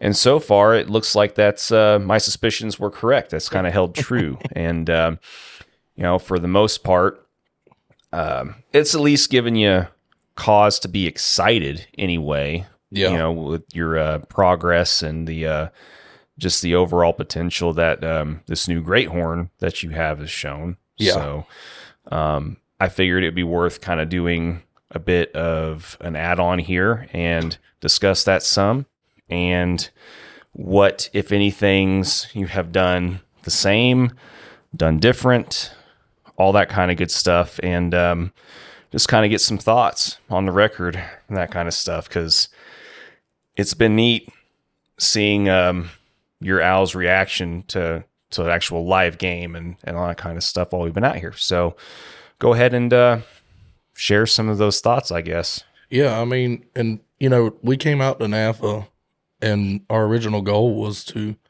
try to get out with a bunch of different people, specifically like long wingers and all, back home in South Carolina. That's all but non-existent. It's just not feasible. In the majority of places, I won't say upstate it's not possible, but where I'm at, and in the PD region, I've never seen a spot where we could do that. So that was the goal, was to go out here and experience different things. And we've experienced a lot of different things because hunting is quite literally entirely different. But the reason I was saying that is we got here, and when we showed that bird game and I saw how excited he was about it, you know, we threw, once again, we bailed, threw everything that we thought we were going to do out the window. And this is the only opportunity we're going to have to give him that opportunity that I'm going to have for, you know, till next year potentially. Maybe back this year, but probably not till next year. Because I've always said from the beginning, and it may be in our last episode, but it's been a year, so I don't really remember everything we talked about. Me either. It's all good. But I always said that these birds would excel out here. I mean, this is the country you would want to fly a great horned owl in. And it's just from the behaviors I saw on my last one, I knew that they're fast. They're deceivingly fast. Most people, you know, and even myself, you see a great horned owl, they got these enormous broad wings that are super rounded, and you're like, that looks kind of clumsy. It looks like something that's designed to go sneak up on things. But when they're motivated, they're quick. And out here, you know, you're able to utilize that. Back home, if you want to chase rabbits, you really just have to have a red tail or some really, really good hair salts, because the cover is so thick. You need something that's going to crash. It's got to hit hard. And that's one thing I haven't seen out of the great horned owls. They're more so birds that want to burn down game out in the open. As soon as they hit cover, they're going to turn, you know, at least this one is going to turn off and wait and come back to the glove so we can reset, restart, get that slip again. So, I mean, it's just been amazing. The stars align, and so we're just giving them every opportunity. And, I mean, you're right there with us. I mean, we're close. We're really, really close. And if we can get the right slip, we hopefully bring home game from this meet. But back home, you know, with the other bird, all we did was squirrel hawk. And so that's what this guy's going to transition to whenever we get back. And I really want to get some fox squirrels under his belt, just because I think that that's a little bit better than the gray squirrels with as fast and agile as they are. But everything that we did with this bird is, if not to a T, the same that we did with the last owl. And a lot of the takeaways I try to tell people with great horns is the things that I focus on are confidence. The birds have to feel like they're going to be able to do this, and letting them mature, let them grow up, because people are so used to accipiters, and passage birds, and especially with passage birds, and where I'm at locally, it's all red tails, and red tails are ready to rock and roll from the get-go. And with other imprint birds, you know, they're in their downy stage and they're already taking baggies and stuff, because, I mean, you just got to get them started young. And the same as can be said for great horns, but in a different way. They stay babies a long time. If you do some research on wild great horned owls, you'll know that they stay with their parents for almost a year. So these owls are really dependent on their parents. They're not really out there doing their own thing until about that year mark. And I've seen a pretty stark difference between the sexes. And the only reason I would say that is because the sample size really hasn't been just 1-to-1. You know, I've seen, there's a lot of people with owls. A lot of people out that aren't out in the public with owls. Have like closet owl people. So, and as soon as I had success with the first one, people started reaching out to me with these birds, and there's been a few people that are doing well, and they'll ask me for advice, and I'm more than happy to chat with them, especially if they're putting in the effort with the birds, you know. And so I've seen these birds of these different sizes and the differences in what's going on, and it's the same that I've experienced with these. And so far, it seems like the females mature a little bit faster than the males. So my female that I had last time, we were squirrel hawking when she still had downy feathers on her head. And so, you know, with this guy, this meet is the first time that switch has really flipped with him, where he's like, hey, you know, I actually do want to do this. Let's go catch stuff. And this is the first time that we've been able to provide him with that opportunity like that. So up until this point, he's about a month or two behind the female, and that's about what we expected. So everything's still kind of going according to plan. But I haven't pushed him hard to do a whole lot other than exercising and taking things that are progressively larger so that he can feel like he's capable of doing that.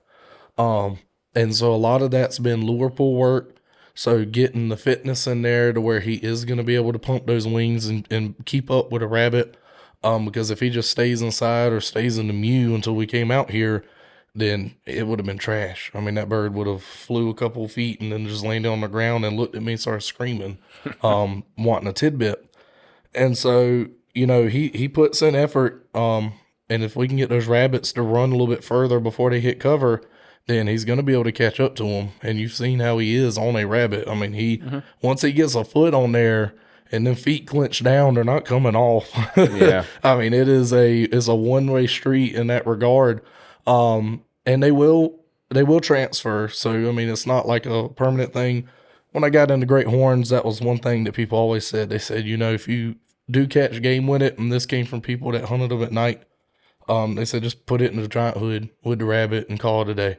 He'll eat what he wants and let go, and you just get the rest later on. And I'm like, well, that kind of sounds like that sucks. So I don't want to do that. So, and that's kind of how taking this whole owl thing is like, I don't like the way that sounds. Let's try it different, and it's worked so far. So, I treat these birds. I take a lot of little pieces from a lot of different people. This hasn't been something I've done on my own. I've taken a lot of advice from other people. Adam Noggle, I've talked to him a good bit with my first bird. Nicole Parita has helped me a lot because there's a lot of bleed over between the accipiters with confidence building and fitness. So that's helped out a ton. And really after adding in those imprinting methods and the training methods to build the confidence, the rest of it, I treat them real similar to just like a red tail, especially squirrel hawking. I want that bird to follow me, and they follow really well once they're ready to rock and roll. My last female followed me through the woods. I mean, sometimes it'd be an hour before we saw anything. When I had her, game numbers kind of sucked that year. After that, they went through the roof. So I'm hoping they're currently still through the roof. I know that before I got here. So when we get back, I should be able to put a lot of squirrels under this owl. And I'm hoping that's going to make a better bird. You don't make a good bird by sitting inside. So we're going to get out and we're going to hunt the snot out of it and see how it goes. But they follow really well.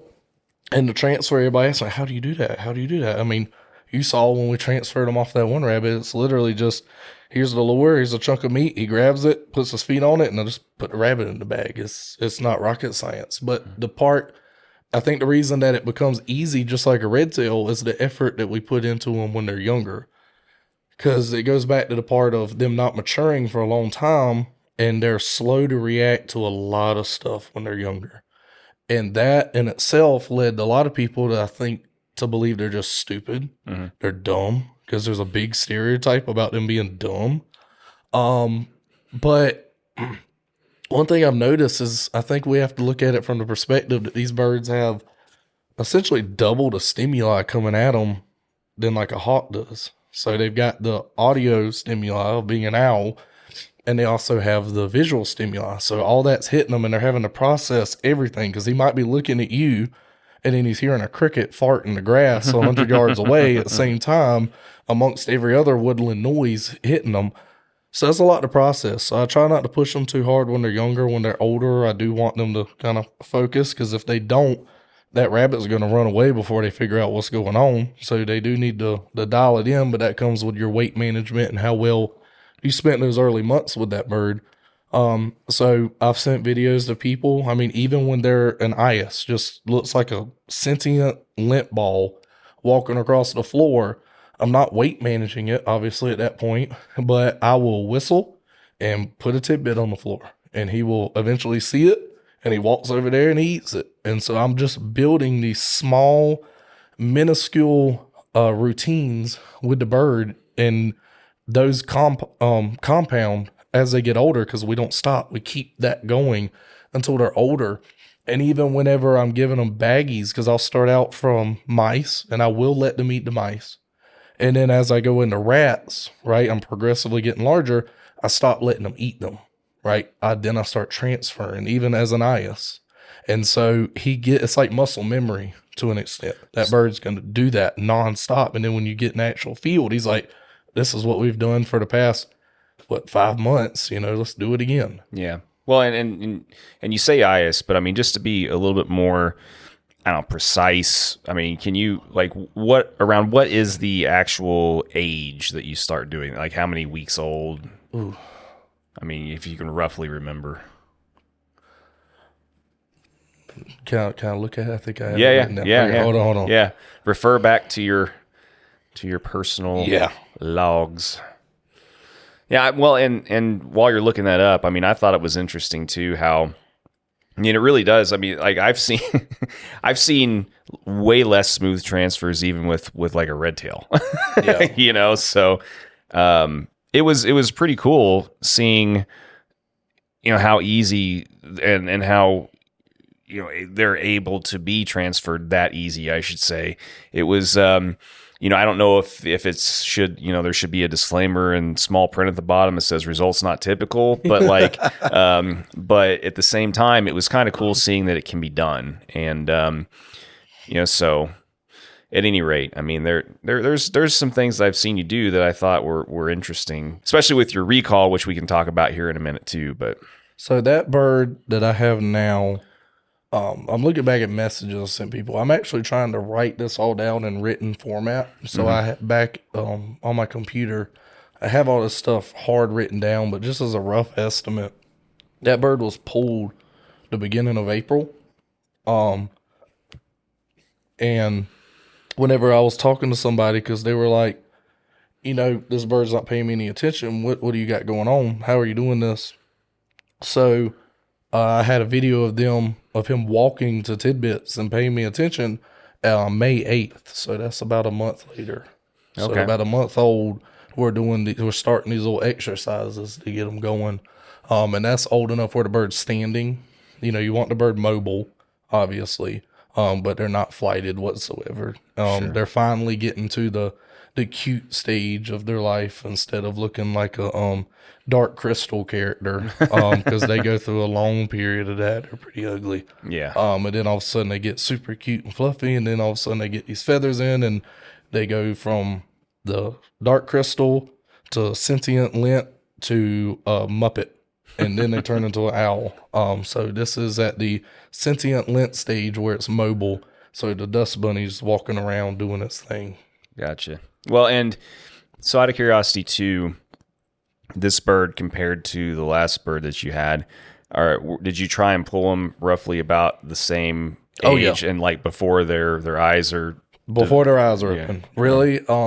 After their eyes are open, I've had a lot of people not necessarily pull them at that age. A few have, but a lot of them, and it's how a lot of people end up with owls. They fall into their lap, quote unquote. So somebody found one that fell out of a nest. Mm-hmm. So a lot of people are getting them whenever they're already got down feathers like crazy, or their eyes are already open. And what I found is that leads to a lot of fear, as you're imprinting and everything. Yeah. And they're just not as solid, because with an owl, I really do want them to be solid. With as distracted as they can be, I want me to be that owl's world. I want him focused on me. And then we have to take that focus and then we have to shift it towards game. But I can't shift that focus unless it's already on me. I was going to say, unless there's already on something to begin with. Yeah. Yeah. So you have to dial them in. And I hard imprint them. I'm feeding them by hand. I'm around them 24/7. My dogs are around them 24/7. Like literally, I'll just let them rough owls to an extent together. I don't want him worried whatsoever. He's pretty bulletproof except for extremely loud noises, which you saw with we had a diesel truck come by like right behind us, and he obviously wasn't very appreciative of that. No. But at the same time, as an owl, so I'm sure that sucked a lot for a big diesel engine to pull up behind them. So I can't really blame the bird for that. And he was a little perturbed the rest of the evening over that. But once you put them up in the giant hood and let them stop and reset, they tend to get back together. I mean, we've seen that too. because we had that happen the very first day we were flying them. But after he was able to get his act together, he was back on board. So, yeah. I lost train of thought again. No, yeah, I mean, so I guess just because the original or the next question I asked was when you got them, The eyes. fully, And people have asked me about like juveniles and stuff. Like, do you think it's realistic to trap them? An adult, I'm gonna say no. They because most states let you trap adults, but most great horns I've worked with, with the exception being like education, where they're literally asking them to do like one thing their entire life, not go out in the woods and follow you around and chase game. Those a great horned owl adult would probably rather starve than let you train it to do anything. I mean, they are extraordinarily stubborn, high-strung birds. And then with the juveniles, I know a couple people that have worked with them.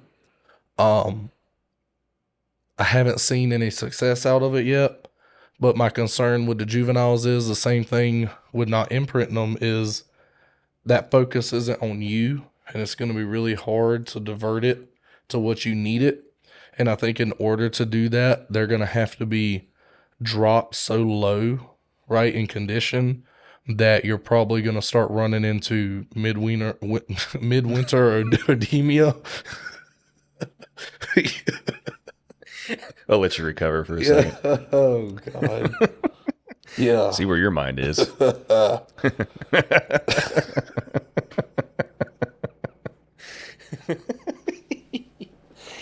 right. Yeah. So, yeah, I worry about midwinter edemia with their body condition being so low to get them to do anything. Obviously, other illnesses come into play whenever you get them that sharp. So, I think there might be a chance that you can get them rolling a little bit, but I don't know what the longevity of that's going to be. Because there are other species that are the same way. Like, you can get them doing stuff, but you got to keep them on such a tack that it can be dangerous for the bird. So I'm worried that that's going to be that situation. I just don't see a world at the moment. Now, this is all new, and maybe stuff comes out with some of these people and they go kill 50 jackrabbits and they give me the finger, and that's great. That's another way that we can do this, with the birds. So that's fine. I have no issue being wrong. So by all means, make me wrong. But at the same time, currently, I think if people want to go this route, I want you to set yourself up and the bird up for success, right? I think an imprint's the way to go. If somebody's super serious about it, I like to see those people plan ahead. I want them to plan to pull a bird. I want them to prepare to pull a bird. I want them to have everything in order that they're going to need to do this the right way instead of it being an impulse bird. Because there's a lot of impulse owls. And most people don't know they exist because they're closet owls because they are a nightmare, right? Or they're just a little pet bird. So that's what I'm avoiding. My whole goal with any of this is I'm just trying to show that these birds are a viable bird. They're a viable option. I want to hunt that bird broad daylight like we have been. Like me and you've seen it firsthand. We are out hawking with an owl. Like we are doing the thing. Like we have a bird on the fist chasing game out here in southwestern Kansas. I mean, we're doing it, and it's just a matter of time before we connect. I mean, it's not if, it's when. So I'm just trying to show that hey, if you put the effort in and you do things correctly, that great horned owls can be flown. You don't have to fly them at night. You can go out and chase stuff just like you would with a red tail or a Harris hawk or anything else. I just got sick of seeing them as dumb, worthless birds, right? Laughing stocks, because great horned owls are cool. I mean, they're really cool birds and they're tough. If you see videos of them hunting in the wild, I mean, they're really tough birds, especially if you see videos of them on skunks and stuff. I mean, they hit like a freight train. Obviously, typically that's at nighttime too. But when they burn down a rabbit if we can burn one down in the open coming up, I mean, he's gonna hit the snot out of that thing. Because with all that speed and the strength in those feet, those paws, and so like this year we're focusing on with this guy is that confidence, getting them out in the field, letting them make the connection of, okay, this is what we're doing. I'm chasing stuff. I'm gonna catch stuff. I really like catching stuff. It works to my benefit. And it's probably going to take the rest of the season for him to get to the confidence that I want. And we're going to try to maintain that through the molt. And hopefully next year, my ultimate goal is to take jacks with a great horn, because I think if we come back without having to wait for him to grow up and we are in shape, that bird is muscled up, I have no doubt he can burn down a jack. It's just going to be a matter of making sure he's confident enough in himself to grab it and hold on to it, because this is the first time I've seen jackrabbits. It's and a Bronco ride, dude. That is a massive rabbit. Yeah. So it was even more than I thought. I mean, because I see these cottontails over here that are 800 grams dragging birds around, and then you got a giant jackrabbit. So it's going to be a challenge, but I don't think it's not doable. It all just amounts to if the bird knows what the off switch is. And you saw the rabbit that my bird got today. You know, she still hasn't quite figured out that the head is the off switch yet, because she's still a young dumb bird. And you saw we didn't weigh that rabbit, but I'm assuming it's probably somewhere between 1,000 to 1,200 grams. I mean, that's the one that we caught the other day weighed. But you saw how just even a cottontail that size can take your owl is hunting maybe just like a few ounces higher than what my Harris is. You know, you say probably about 1 ounce, 1 or 2 ounces, because he's flying at 870 grams. Yeah. So, and then the Harris I'm flying's, high end's about 840. Yeah. So they can, I mean, even a cottontail can take a bird on a nice Bronco ride. Yeah.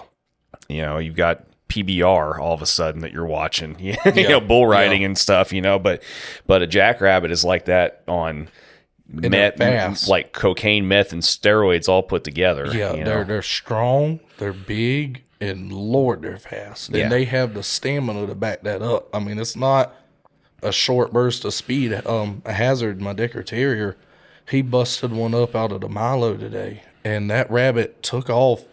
And I swear that sucker, I was like, okay, he's going to stop and bed down. Like, they keep he went to the horizon and kept going. Like, I heard like old Western music playing like at the end of the show. It's like, that's all, folks. He's out.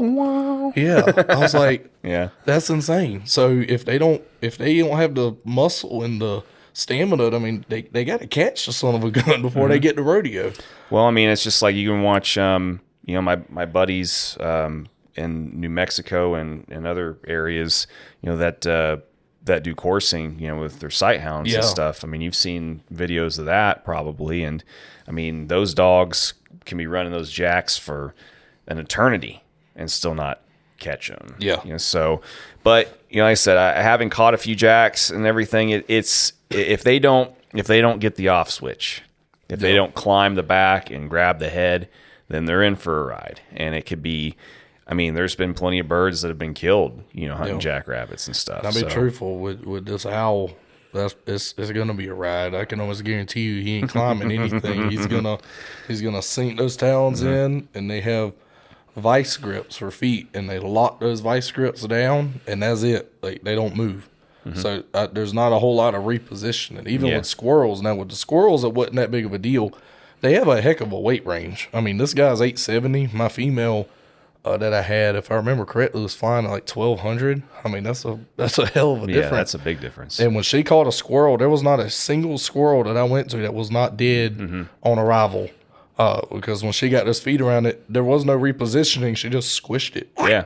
It was dead. I mean, they were all just flailed out. And I'm like, this is kind of crazy. But yeah, once he gets onto the jack's butt, which is probably what he's going to do, He's going for a ride. We're going for a ride, and I better really get in shape to catch up to him. I'm telling you, start practicing your wind sprints and stuff. Because I've been there, done that, and I might need a little baseball bat in my back pocket too. For the love of God, it's a wild ride, man, and it also helps to have a few other people walking the line too, because what those rabbits love to do also, those jacks, they love to kind of run circles, buck bronco, and they're figure eighting and all this kind of stuff, and it helps to have a couple of other fast people sprinting up to help also, because you've got both ways, either way kind of covered, so someone can fall on it, and help out the bird. That's almost what you got to, it's rough going solo with it. Unless you have a bird that knows the off switch and gets it by the head and stuff. And even sometimes if they get them by the head, they'll still try and run a little ways. If it's, but we're talking about a what, like 10-pound jackrabbit? Yeah. Versus an 800-gram bird. Well, the small male Harris that I flew, 4 or 5 years ago, whenever it was, that he had one by the head, and that thing just kept running through. It slowed down drastically. I was able to catch up to it really easy, but it was in the middle of a bunch of Milo and stuff. Also grabbed it by the head, but that thing didn't stop. Yeah. But that was also a smaller Harris too. I'm pretty sure that if a great horn gets its foot on a head, it's gonna probably fall pretty quick. Yeah, it's like a nail gun to the head at that point. Yeah. So different story, but that's the whole trick though, is it's got to do that. Yeah. So, but yeah. So and then just before we get any further, also, I wanted to make a comment about the whole recall thing, because I was asking you questions about that earlier today, and I thought it was interesting. How, because you said you've had full imprint, hand fed this whole time, whatever. But your glove recall, getting that thing back was like super easy. he knew the drill. And so was it the same way with the last one that you flew to? Yeah. They, as far as reliability, these have been some of the solidest birds I've ever had. I've imprinted a few birds at this point, but the great horns, I've never had aggression. I know that was one of the questions. If they become aggressive on the glove, would call on them and feed them off the glove. And I have not had any issue with that whatsoever with any birds, any of these owls, or the great horn owls. So I definitely recall them to the glove. I get them out on the creance just like you would a red zill. It's quite literally the exact same. I start dropping that weight. In the mews, I get them into a flighted mew so that they can move around as they're getting their flight feathers and such in. And when I go into the mews, I'm calling them to the glove. I'm just kind of getting that routine down, right? Same thing we were doing inside before they could fly. And so they understand, at that point, whistle means food, right? And so by the time we move outside, they have the puzzle pieces in their head, and we're just connecting them all together.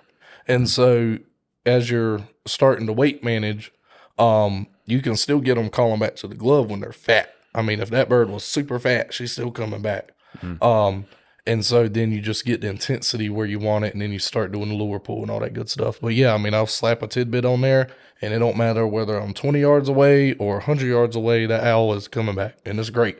So yeah, we haven't had any issue with that. And as far as getting used to like lure machine and other stuff, is there usually any trouble with that? Do you have to kind of strap food to it and initially 100%. First and all that kind of stuff? Yeah. And with my last one, like I said, she turned on a lot sooner.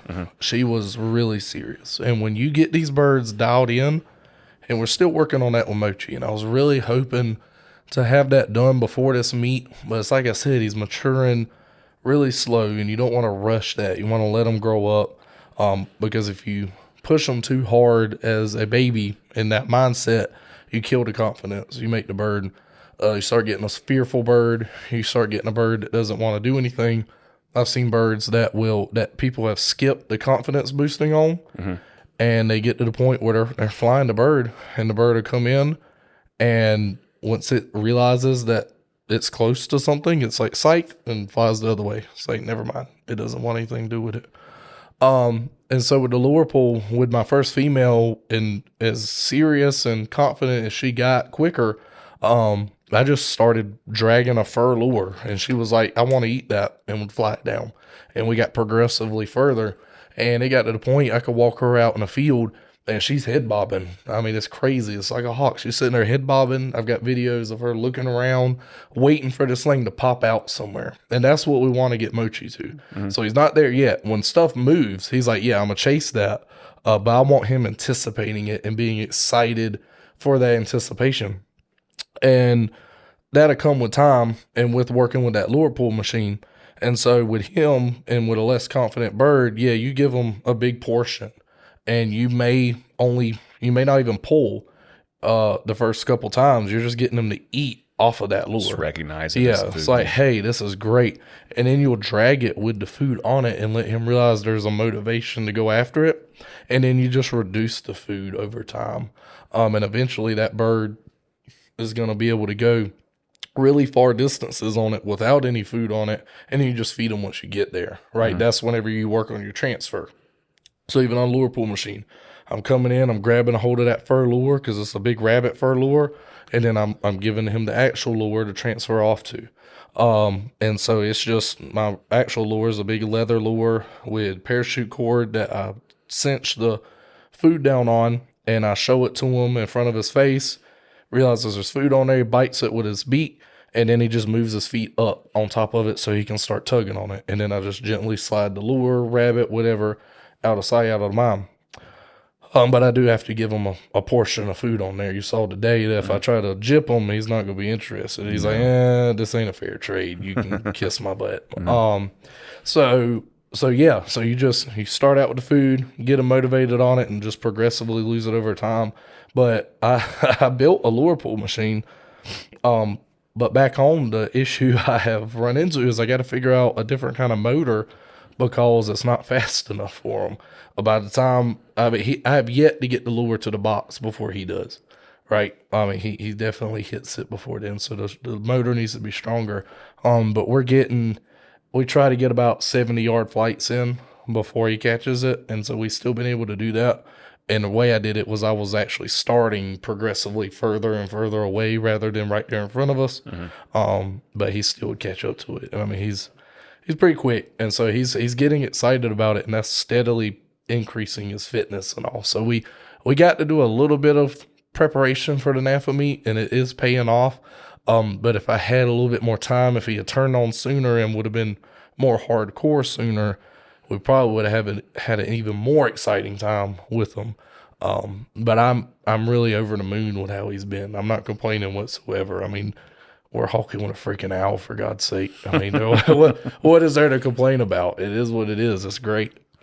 Well, I mean, I think the biggest argument overall with people is the juice worth the squeeze, you know, and I mean, honestly, truthfully, depending on the person and the person's preferences, personality, everything else, you can almost argue that with almost any species. Yeah, but and the argument's valid. I mean, to a point. I mean, there's some birds that take a hell of a lot of effort for very small rewards. And while I am putting a lot of effort into the great horned owls, if you do it right and if you have prepared to take in an owl like I did with the second one, it's not that big of a chore. I mean, it's really just like any other imprint. So it's been really relaxed this go around. Like, I'm not as stressed out about everything. We've had some hiccups where I get a little frustrated here and there. It's not always smooth sailing, but if you just take a step back, take a breather, come back into it with a level head, normally you can figure things out. But I haven't really had to work that hard. And now I have a bird that I can bring out here to the open. So let me back up. For squirrel hawking, they're not the best bird for the job. I'm not ever going to say that. We were successful before Kimchi passed, which was like smack dab in the middle of the season. We had 17 squirrels. I mean, that's more than some people catch in a season with red tails. But it was frustrating. If a squirrel gets above an owl, it is good as gone. It might as well have vanished in thin air. And so they obviously love to climb trees. So a lot of times the squirrel just vanished, right? And it was no longer. So if they got above her head, literally we just moved to the next tree. Like they're like, what about that one? Screw that squirrel. He doesn't exist anymore. It is gone. So we would move to the next tree, and it had to be below her. But as long as it was below her, she would make really good stoops and passes. I posted videos of it, right? And if they would go to transfer branches and she was above it, that's the key. She would come down and she would hammer it, right? And come right down to the ground. But the juice is a very tart and frustrating juice. The juice is a lot sweeter with a red tail that will ladder up and constantly put pressure on that squirrel. You're putting most of the pressure on a squirrel for an owl because you just need to keep the game moving, to keep the owl engaged. If the squirrel stops, they're not going to like ladder up the tree and try to make it move. Now, Mochi may make me a liar. Maybe with all the squirrels we find, he figures it out and he just blows it out of the water. But as of right now, I can see the argument for that, but I never said they were going to be the best squirrel birds. I've always said from the get-go, they need to be out here. And that's why I was really excited. I get to go to NAFA this year with my owl, and I'll be dang if he's not doing what I expected him to do. Out here out west where there's open, they don't really like to crash cover. They'll bust through the branches after a squirrel, but actual cover, they don't have interest in it. So it has to be these chases out here in these open fields with the low shrubs and all, where they can keep an eye on that rabbit the whole time, and burn it down before it gets into the shrubs and such. But yeah, so for that, if you're going to hawk an owl into plains like this and grasslands, I'd say the juice is worth the squeeze, because they're enjoyable. Other than the contact call, I will say if you're getting the great horned owls, that sucks. But it's a natural thing. They call to their parents the whole first year. And it's just this like little ear piercing, and the whole 20-hour ride here on 15-second increments, he did it nonstop. No, he only does it when I'm around. When I'm at home, I have a camera in his muse. And so if I'm at work, he's completely silent. He goes around in his muse and he'll find a stick or a leaf and play with it and do his own thing, take a bath. But as soon as my truck hits the 4-way stop down the road, he can hear it. And he'll start contact calling again every 15 seconds. It's crazy. So that does kind of suck. But they potentially grow out of it. There's still going to be a little bit of it, but they get a lot quieter as they get older. And so other than that, I open up Giant Hood. He hops out on the glove. I don't even have to pick him up. He's ready to rock and roll. He'll jump on the scale, jump back on the glove, and we go out and hawk.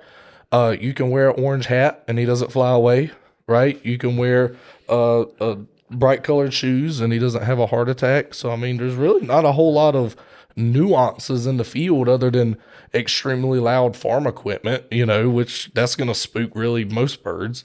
But yeah, there's not a whole lot of downside to that. You may see it differently, but it's been pretty laid back so far.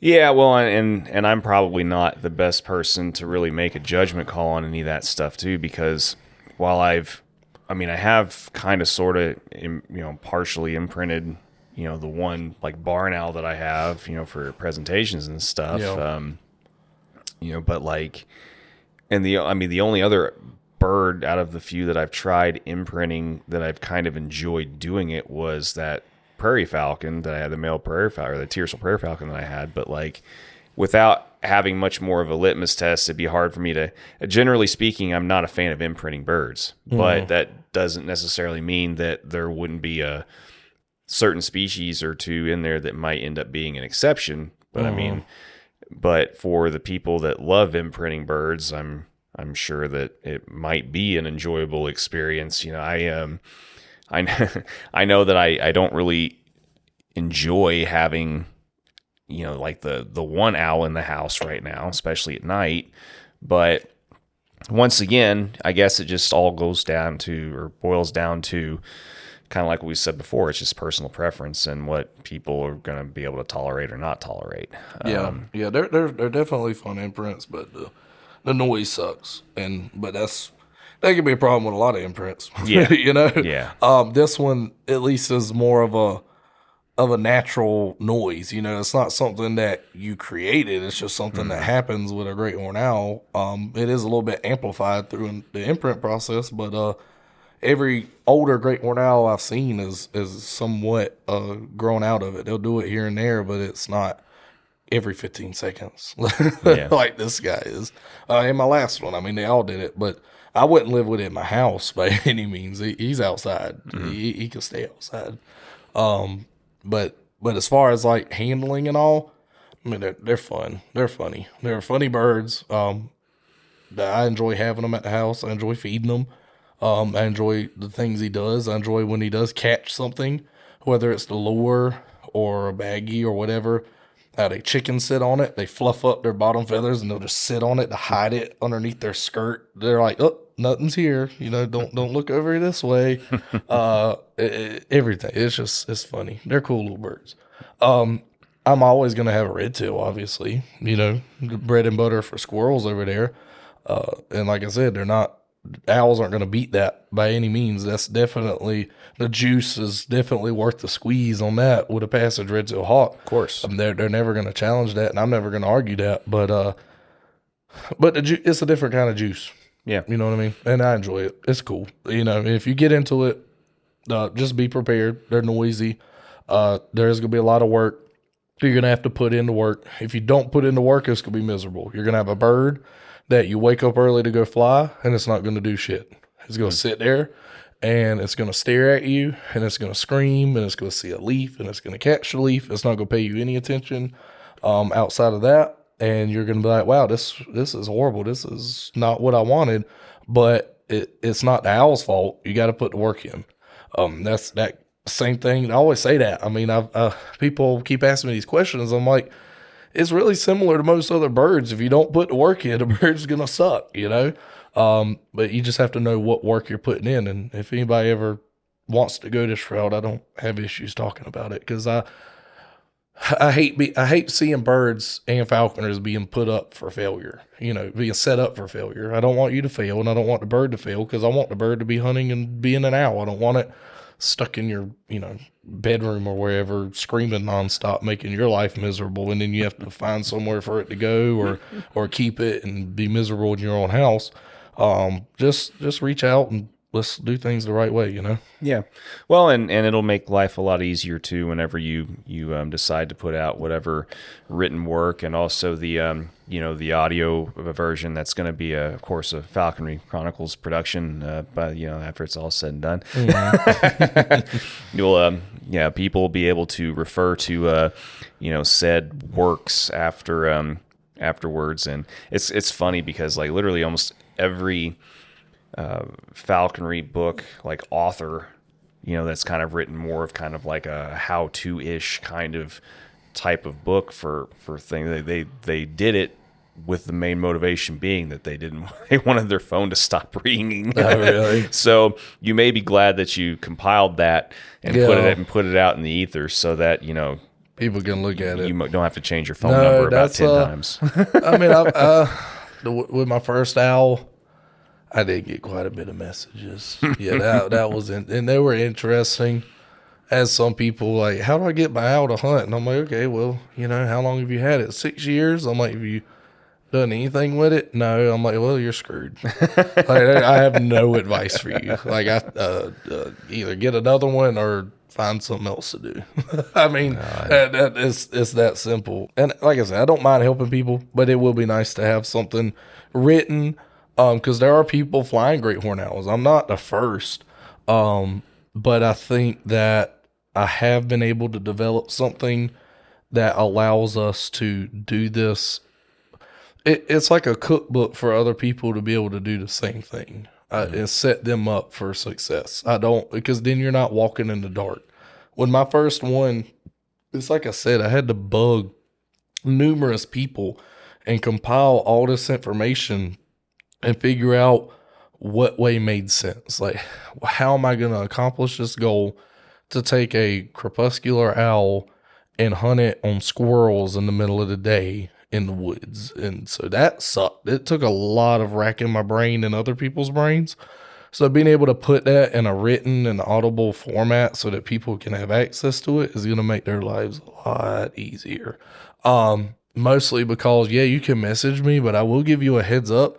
I run a wildlife center. I run a rehab center. I have a day job. I work dogs and I work birds and I play with snakes. So I may not get back with you for a minute because I'm either sleeping or doing something really important or playing with a rattlesnake. So I'm not always texting people back. And I'm also rather ADHD. So if I haven't responded to you instantly, sometimes it gets put in the trash bin in my brain.